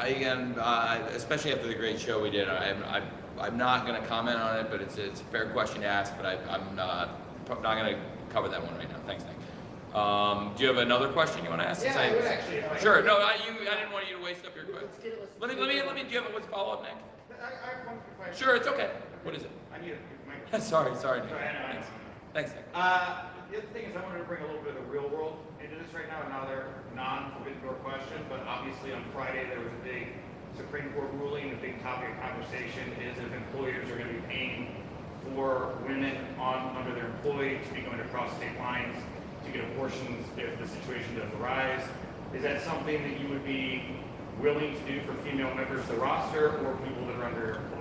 Hasn't come up. I don't know. It's just that situation hasn't come up, and honestly, that since last Friday we've been working on Forbidden Door almost nonstop. So that situation has never come up. So I can't say. But sorry not to answer either of your questions, Nick. Thanks, Tony. It seems like you've got a ready-made feud between Moxley and CM Punk when he returns from injury. Was there any temptation to use CM Punk tonight to push that feud forward? Well, I think it made a lot of sense with his just coming off surgery very recently for him at home recovering. I thought it would be good for him to have a chance at home to recover. I didn't think it would make sense for him to come out and get physically involved in anything coming just off surgery. So that's really my call. I think it doesn't make any sense for CM Punk to come in here injured on just a couple weeks off an important surgery that is important for the whole company. And absolutely, we have something down the line now with a potential interim title match. Mox is going to defend the interim championship between now and then. So it certainly as it stands right now, it would be CM Punk versus Jon Moxley for the undisputed AEW championship in a unification match. Chris, I know you know very well as somebody who covers for DAZN boxing and mixed martial arts and fighting, the idea of the interim championship and what it means. But obviously, when there's a champion who's had a surgery, it means potentially some time off I think it makes a lot of sense with us having the weekly television show to have a great interim champion defend the title between now and then. So I don't think it's a foregone conclusion that it's going to be Punk versus Moxley, but I do think we know that Moxley's the interim champion, the first ever interim AEW World Champion, and presents a very interesting matchup possibility online, but I also think there's a lot of really exciting matchups for Mox as the interim World Champion on Dynamite and Rampage and potentially other places. So I'm really excited for John as the interim World Champion, and it feels like it was a long time ago because we've had a lot of people come through that not so forbidden door today to speak to you all. But when John was up here, it was cool sitting up here with him, and it means a lot to me and I think a lot of other people that he's back and to see him like this. It's awesome. From where we were, when I was in front of a lot of you before. Thank you for coming over. Thanks. Hi, AJ. First off, great show tonight. Thank you. I appreciate that, man. And my question is going to be about Ring of Honor. Has there been any plans backstage to start up a weekly show for Ring of Honor? That is one of the most relevant and best questions. There's been a lot of conversations about it, but it takes two to tango, so as they say. So that I would love to provide that and present that content. I think it's right now we've got this great new management team at Warner Brothers Discovery, and they are really, really strong management, and they're great. And I've had really good interactions and meetings with them, and I think there's a lot of projects at AEW they're very excited about, and I have been talking to them about that, and also had conversations about now Ring of Honor TV with the new bosses of Warner Brothers Discovery, which is the largest creator of content in the world. And it's really exciting to have that as our media partner. And in the pro wrestling space, with Ring of Honor now, I was really very eager to keep some of the momentum we built with Death Before Dishonor coming now, some of the momentum we built with Supercard of Honor, because it was one of the most successful Ring of Honor pay-per-views ever, certainly the most successful in several years. And it would be probably on the top 3 Ring of Honor events in terms of generating revenue in 20 years, over 20 years now of Ring of Honor. And so I wanted to keep that momentum going, we really have something. So even though we aren't ready to launch the weekly TV show by July 23rd, on July 23rd, we are going to come back on pay-per-view with Death Before Dishonor. I'm really excited about the card. And we have great champions in Ring of Honor now, and there's interesting things coming out of Supercard of Honor and things that have happened on AEW TV since Supercard of Honor, and whether it was Dynamite or Rampage, and also Battle of the Belts, where the Ring of Honor World title was defended. We've seen the world champion Jonathan Gresham, he defended it there against Dalton Castle, and then he was on Rampage this week. The Pure champion Wheeler Yuta was on the show tonight, and will be in Blood and Guts, and also he's going to defend the title against Tony Nese between now and then. And we've got, of course, Mercedes Martinez. We've seen her also teaming with Serena Deeb, which is kind of interesting lately. And a number of other Ring of Honor stars. We saw Tully Blanchard bring his group in. Samoa Joe and Jay Lethal have a long-standing rivalry, which is pretty interesting because Samoa Joe is the Ring of Honor World Television Champion, and Jay Lethal's the longest-reigning Ring of Honor World Television Champion ever. And that's a rivalry that goes back to our first Ring of Honor show. So there's a lot of cool things that have been happening in Ring of Honor and will happen in Ring of Honor. I really am hopeful and optimistic that we are going to get weekly TV back, like you asked. But the next step is definitely July 23rd for Ring of Honor on Death Before Dishonor. Thanks, man. Hey. Nick Killock, USA Today, Wrestling Junkie. You mentioned earlier in the week that you at least pondered the idea of a 2-night show because of all the talent that you have on the roster. And also, I think fans like the fantasy book stadium show for you guys, like at a football stadium, really large venue. Now that you've successfully pulled off Forbidden Door once, do you feel like this could be the event that could go in one of those directions, like a 2-night show? Could it be bigger? I think there's always possibilities for growth, and that's one of the really great things about our business has been the year-over-year pay-per-view growth. Every franchise we've ever had has grown year-over-year. So Double or Nothing, All Out, Revolution, and Full Gear, all of them have had year-over-year growth, and we've done 4 Double or Nothing now and 3 of All Out, Full Gear, and Revolution. All of them have gone year-over-year. And so now with our kind of baseline we've set for this, I hope we can continue that trend also with our partnership with New Japan and have Forbidden Door go up year after year, and that would be great for us. People always ask me what my 5-year plan is, and I'm really happy. I think if we can give the wrestling fans Dynamite, Rampage, and keep strong TV for the fans, and then obviously with Ring of Honor, I was just talking about that. I think there's opportunities there for us. Yeah, I don't know. I think it's a huge show now, but success would be growing it year over year. In terms of live attendance, this was a great live attendance. I mean, it's hard to beat this. But also growing the pay-per-view business year over year, expanding. We're in 130 countries, AEW now around the world. New Japan is in a lot of the same countries. We actually present our TV and streaming in New Japan through New Japan World. And I think just growing this business year over year would be big success, just like we've had with our other pay-per-view franchises. Thank you. Hi, Dominique Crowd from Montreal TV Sports. Just wanted to see if you had any update on the Adam Cole and what happened at the end of the match. Yeah, I think Adam Cole will be okay, and I think he was in the match, and it was a very physical wrestling match, and he was pinned in the match, and the timing of it wasn't. It may not have looked when people expected it to happen, but that's when it happened, and he's going to be okay long term. But it was probably if he couldn't continue wrestling, it made sense for that to, I think if you can't keep fighting, there's discretion is a better part of valor. So that I think long term will be okay. Thanks.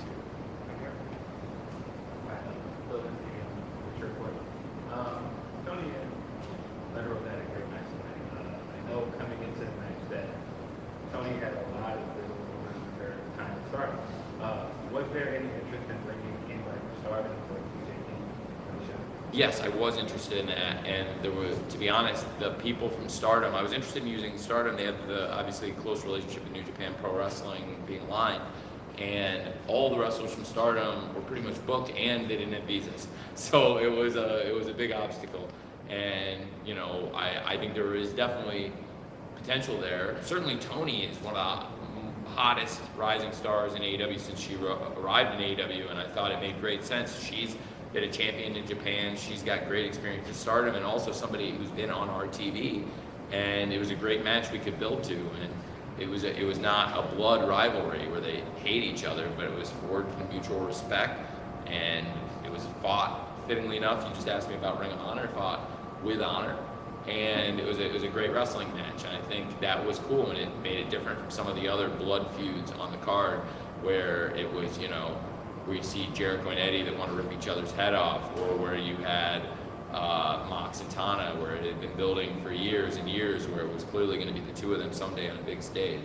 This was different, but it was a rivalry out of respect, and so I thought Tony was a perfect choice, given who was on our TV, who was pushed, and also knowing that, while it would have been another challenge in addition to many other challenges to take people from Stardom and get them over on our TV, I think it was possible to do it, absolutely.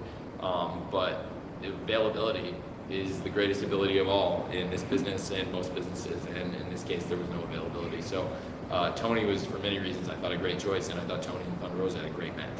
Thank you. Thanks, man. Hey, Rich. Hey, Tony, Rich Van, you're up in George. Quick question. On Friday, and then even you started Friday with a press conference from, and it ended tonight with negative one, talking about the idea of trust.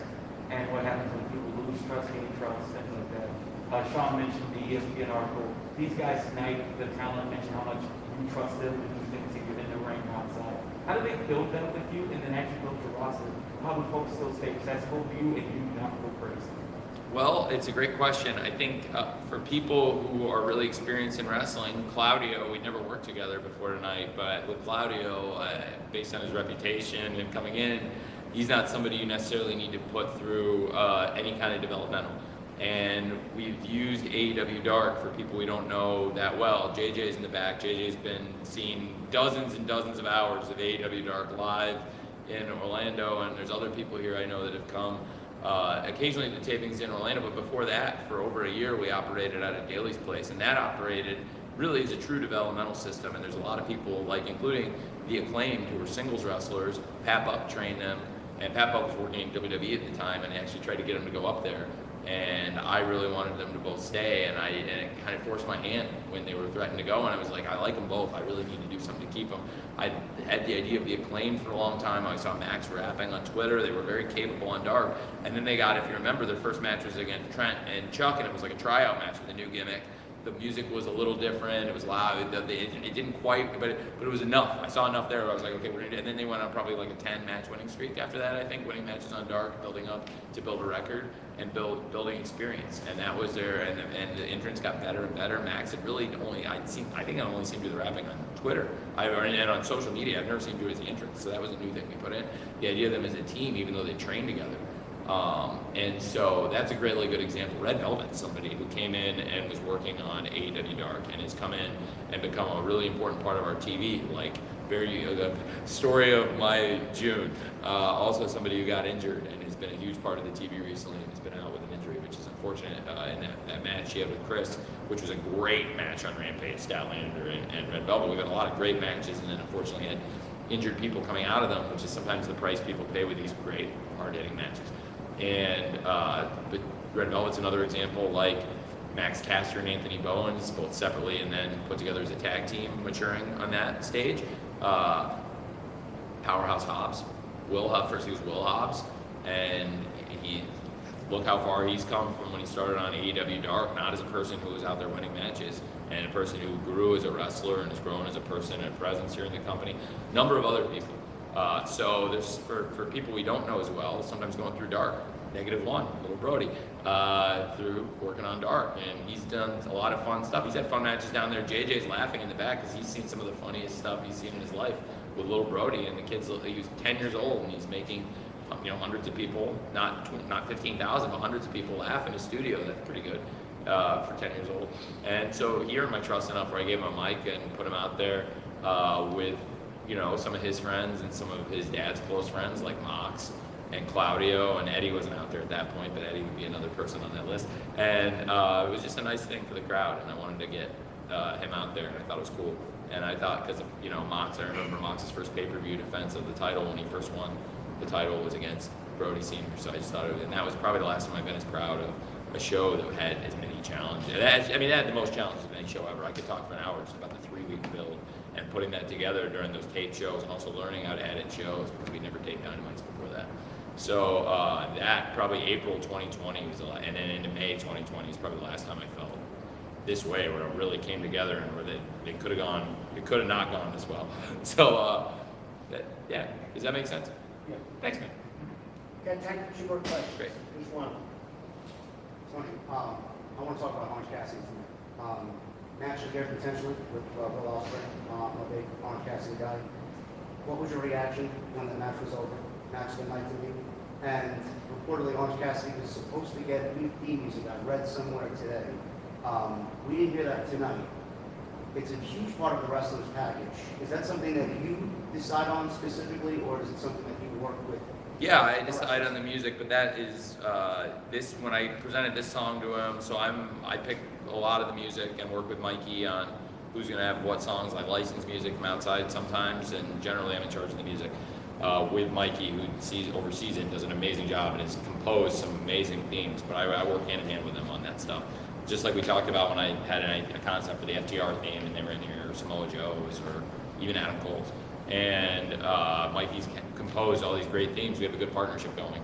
And in this case, that's music that Orange Cassidy had used, the theme that is being rumored on the internet for a long time. It's also why, unfortunately, I love the people backstage, and you know what's cool?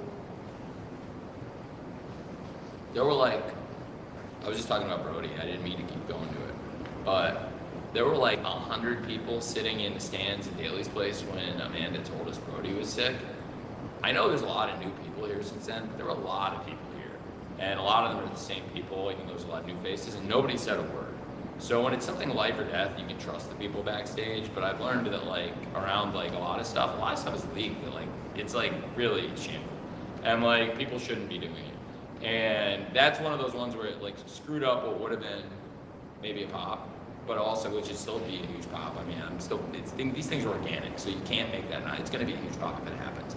But the fact that it even came up is dumb, And like I said to Sean, which is like, I was like, okay, I mean, if you're gonna report it, I was surprised to read it, because I was like, I wonder why somebody leaked that, because like all it does is screw up a fun surprise for the fans.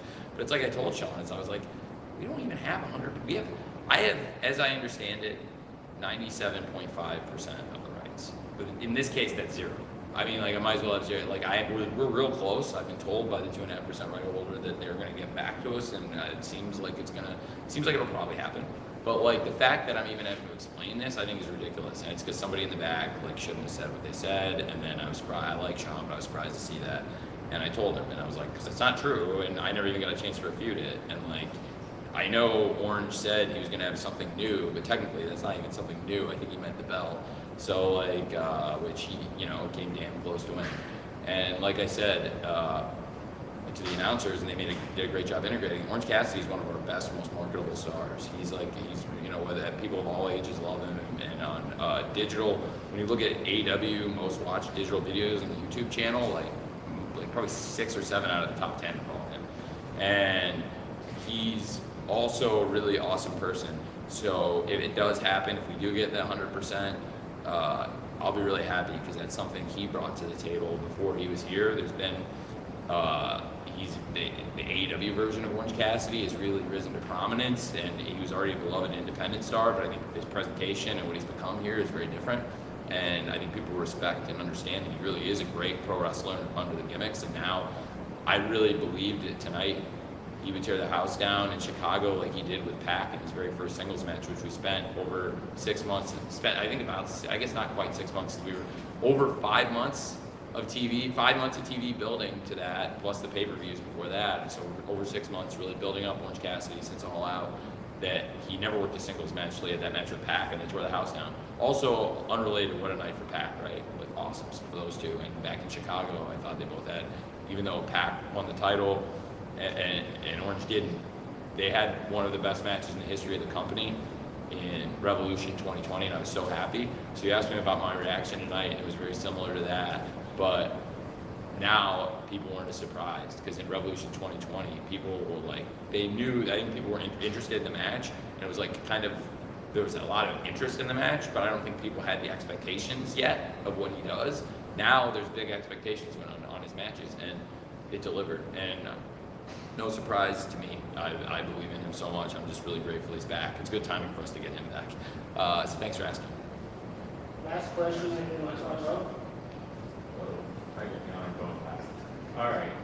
So you talking about Claudio earlier mentioned that when you talked to Brian, you reviewed to him that Claudio was already under contract. So that says to me that you already had kind of creative plans for Claudio that maybe got, and correct me if I'm wrong here, but that maybe got sidetracked a little bit. Well, I did. I had 2 plans, and what I was saying was I called him the day after Punk got hurt, and Brian was optimistic that he would be back, but I wasn't 100% sure. So there were a couple ways this could have gone, but certainly the idea that he might be at Forbidden Door definitely it came up. But I think we were all hoping Brian was going to be here. So I guess going more forward with my question, and talking about some of the challenges you encountered with Forbidden Door, with Punk getting hurt, with Brian getting hurt, and just a lot of the creative changes that have had to take place. My question is more so about your overall booking philosophy and how much things may have changed over the last really year for you. And that one of the things that AEW was really known for at the beginning was kind of long-term booking, and that's something that was very much admitted. Whereas these days, you almost circumstantially can't do a lot of that, and there's been a lot of we get more announcements of matches like the day of Dynamite, for example, that we didn't get back in the early days. We used to end at Dynamite kind of knowing every match that was going into the following week. Do you feel like your booking philosophies had to change a lot in the last year or so with things that have gone on, and how do you feel you can sustain that moving forward? Yeah, I think that's a really good question, and I think it changed a lot when we went back on tour. Partially, one of the reasons that you used to know everything going in was because we would tape it the next day. So that wasn't like weren't at, but I think to most of the people who'd be watching this, people might have had an idea, but during the pandemic, when we were in Daly's place, it was live on Wednesday, and then we were taped on Thursday. So it was a very different cadence and style. And then also Thursday, like I would have had 12 days to put everything together by the time of the next show. So it was different, and it was really great. But what happened was the roster grew a lot that time. We went back on the road. We continued to expand, and within basically when we went back on the road, that's when I knew as soon as the fans were back, I'd been sitting on this opportunity that really CM Punk wanted to come back to wrestling and wrestle for AEW when the fans came back. It was just a matter of when we go back on the road. And then once that happened, he and I got really serious. And then all of a sudden, Bryan Danielson and Adam Cole were up, and that led to All Out 2021. It's crazy that at the end of the summer, it will be a year since that, but it's right now is a year that we've been back on the road this week. Blood and Guts represents about a year back on the road, almost exactly. And it's been challenging with all the injuries, but I still look to long-term solutions, long-term ideas, long-term thoughts. And if you look like Moxley and Tanahashi, even though it wasn't the original plan for the show, that's a long-term story that had been going for years. And I was thinking long-term when I didn't want to do Mox and Tanahashi last summer. It was looking ahead because I realized there was probably a bigger platform than the show where it was proposed to happen in the parking lot of USC's football stadium. And so I thought there's a better place for this, and I'm going to be involved with AEW if that's going to happen, Mox and Tana. And that was, it came close. The winner of Archer and Moxley was going to defend against Tanahashi, and Lance Archer pulled out his biggest win ever in the Texas Death Match at Fyter Fest in Texas. And so I was saved by the bell. But I think that it was, like John said, it was for a reason. Like, we held it back for a reason, and it all came together. And just like with Claudio, and he was a perfect guy at the perfect time, and he was somehow available. And, like, what are the odds of that? Because when we started this company, imagine dealing with the people who are just injured right now. Like, look at the people when we started this company who are out. Not just here, but I mean, like, Kenny and Cody are both out. Imagine how we would have sustained that at the beginning. Like, Kenny and Cody being out. Like, we would have been screwed. And, like, now you look at who's not at this pay-per-view with the list of stars, and we still were able to do, even with, you could headline any pay-per-view ever with the list of people that were out on this pay-per-view. And the roster's so deep compared to where we started that we were able to sustain it.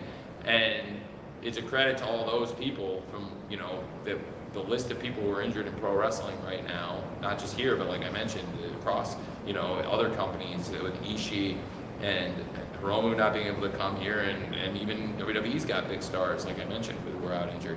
And AEW's got the most prominent injured list probably in pro wrestling, but we've still got such a deep roster that they came together, and tonight's one of the best nights we've ever had. So long-term thinking, a lot of this has been long-term thinking, but it's like, moving from piece to piece. I kind of alluded to it on the media call, that originally Punk, I didn't even allude to it, I just told you guys, Punk was going to be in the trios match. It would have been Punk and FTR, right? Against Ospreay in the United Empire. It would have been totally different. Tanahashi wouldn't have been with Moxley. He wouldn't have been with the Blood and Guts people. He would have been with CM Punk if they'd wrestled, right? So I said on the media call, so imagine that. And then think about that like there would have been interaction with Tanahashi and Ospreay probably, right? I would have done other stuff too. I had all kinds of stuff that we weren't able to do. That being said, it's long-term booking when you have Mox and Tana. That's something that you know, not just like for a special day. You're not saving it for a rainy day. You're saving it for like a very special day when you need something very special. And this was that special day, Mox and Tana. They were the men of the moment. Claudio was a man of the moment. And so it fit in with our long-term plans, like this Blood and Guts we've been building to for so long. I mean, Chris and Eddie, it's a feud that goes back to the beginning of the year, before Joey broke Eddie's face and shut the feud down. And like, so That was the end of last year. that was in January, and early January. And then Eddie couldn't fly or travel or come to the shows. And so it was, this goes back to like last year. And Chris and Eddie have been at each other's throats for a long time, and they both changed. John's changed. So we're in a different place now. It's a really good question, but I think going back to live television, a lot of a new roster coming in, and then those people getting injured changed a lot of things. And I'll leave you with one last thought that's kind of takes us full circle, but it's like interesting stuff. It's all stuff I would have said to you guys, and I said to you, look at where we've come this year.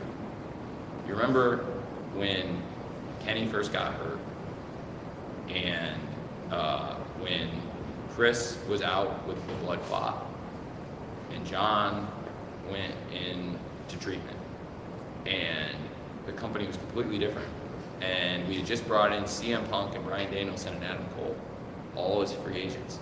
And I was saying at the end of the year, to anybody who would listen, thank God I had these three guys, because they were, along with the CM Punk and MJF, the Bryan Danielson and Hangman, and the Adam Cole and Orange Cassidy, and this peripheral stuff around it was carrying the TV week to week. Those three guys were in the three programs that carried the company through that time. And now look, and all three have had injuries and been out. And Cole came back tonight, and hopefully he's going to be able to come back soon from that. But he had been out, and this was his first match in a long time. And then Danielson and Punk have been out, and Mox came back better than ever. Chris came back, and we've had new faces come in and join the company that made including now Claudio. And so I just think it's pretty cool how full circle it came, because Chris and John were out. They've come back. They both look totally different. They've both done this transformation. And then the people who came and helped fill that void, now they need the time. Now they're beat up. And now these guys have stepped back in, the first two champions. I just think it's really cool. I think so we talk about, again, long-term, full circle, being back here in Chicago, having John and Chris at each other's throats again. That's long-term too. And I just thought it was really cool. So it all came together, even if it wasn't the original plan for tonight. Everything tonight had been coming, so it was awesome. Thanks for all being here. People have traveled a long way to be here, a lot of you. And people from overseas, people from the West Coast and all over the world. And AJ, I kept you up late once again, and you got a lot of locker room talk, but by now you're probably used to it. All this was, even for you, this is pretty extreme, I'm sorry. Thank you everybody for being here, and I really appreciate it. Thanks guys. Thank you.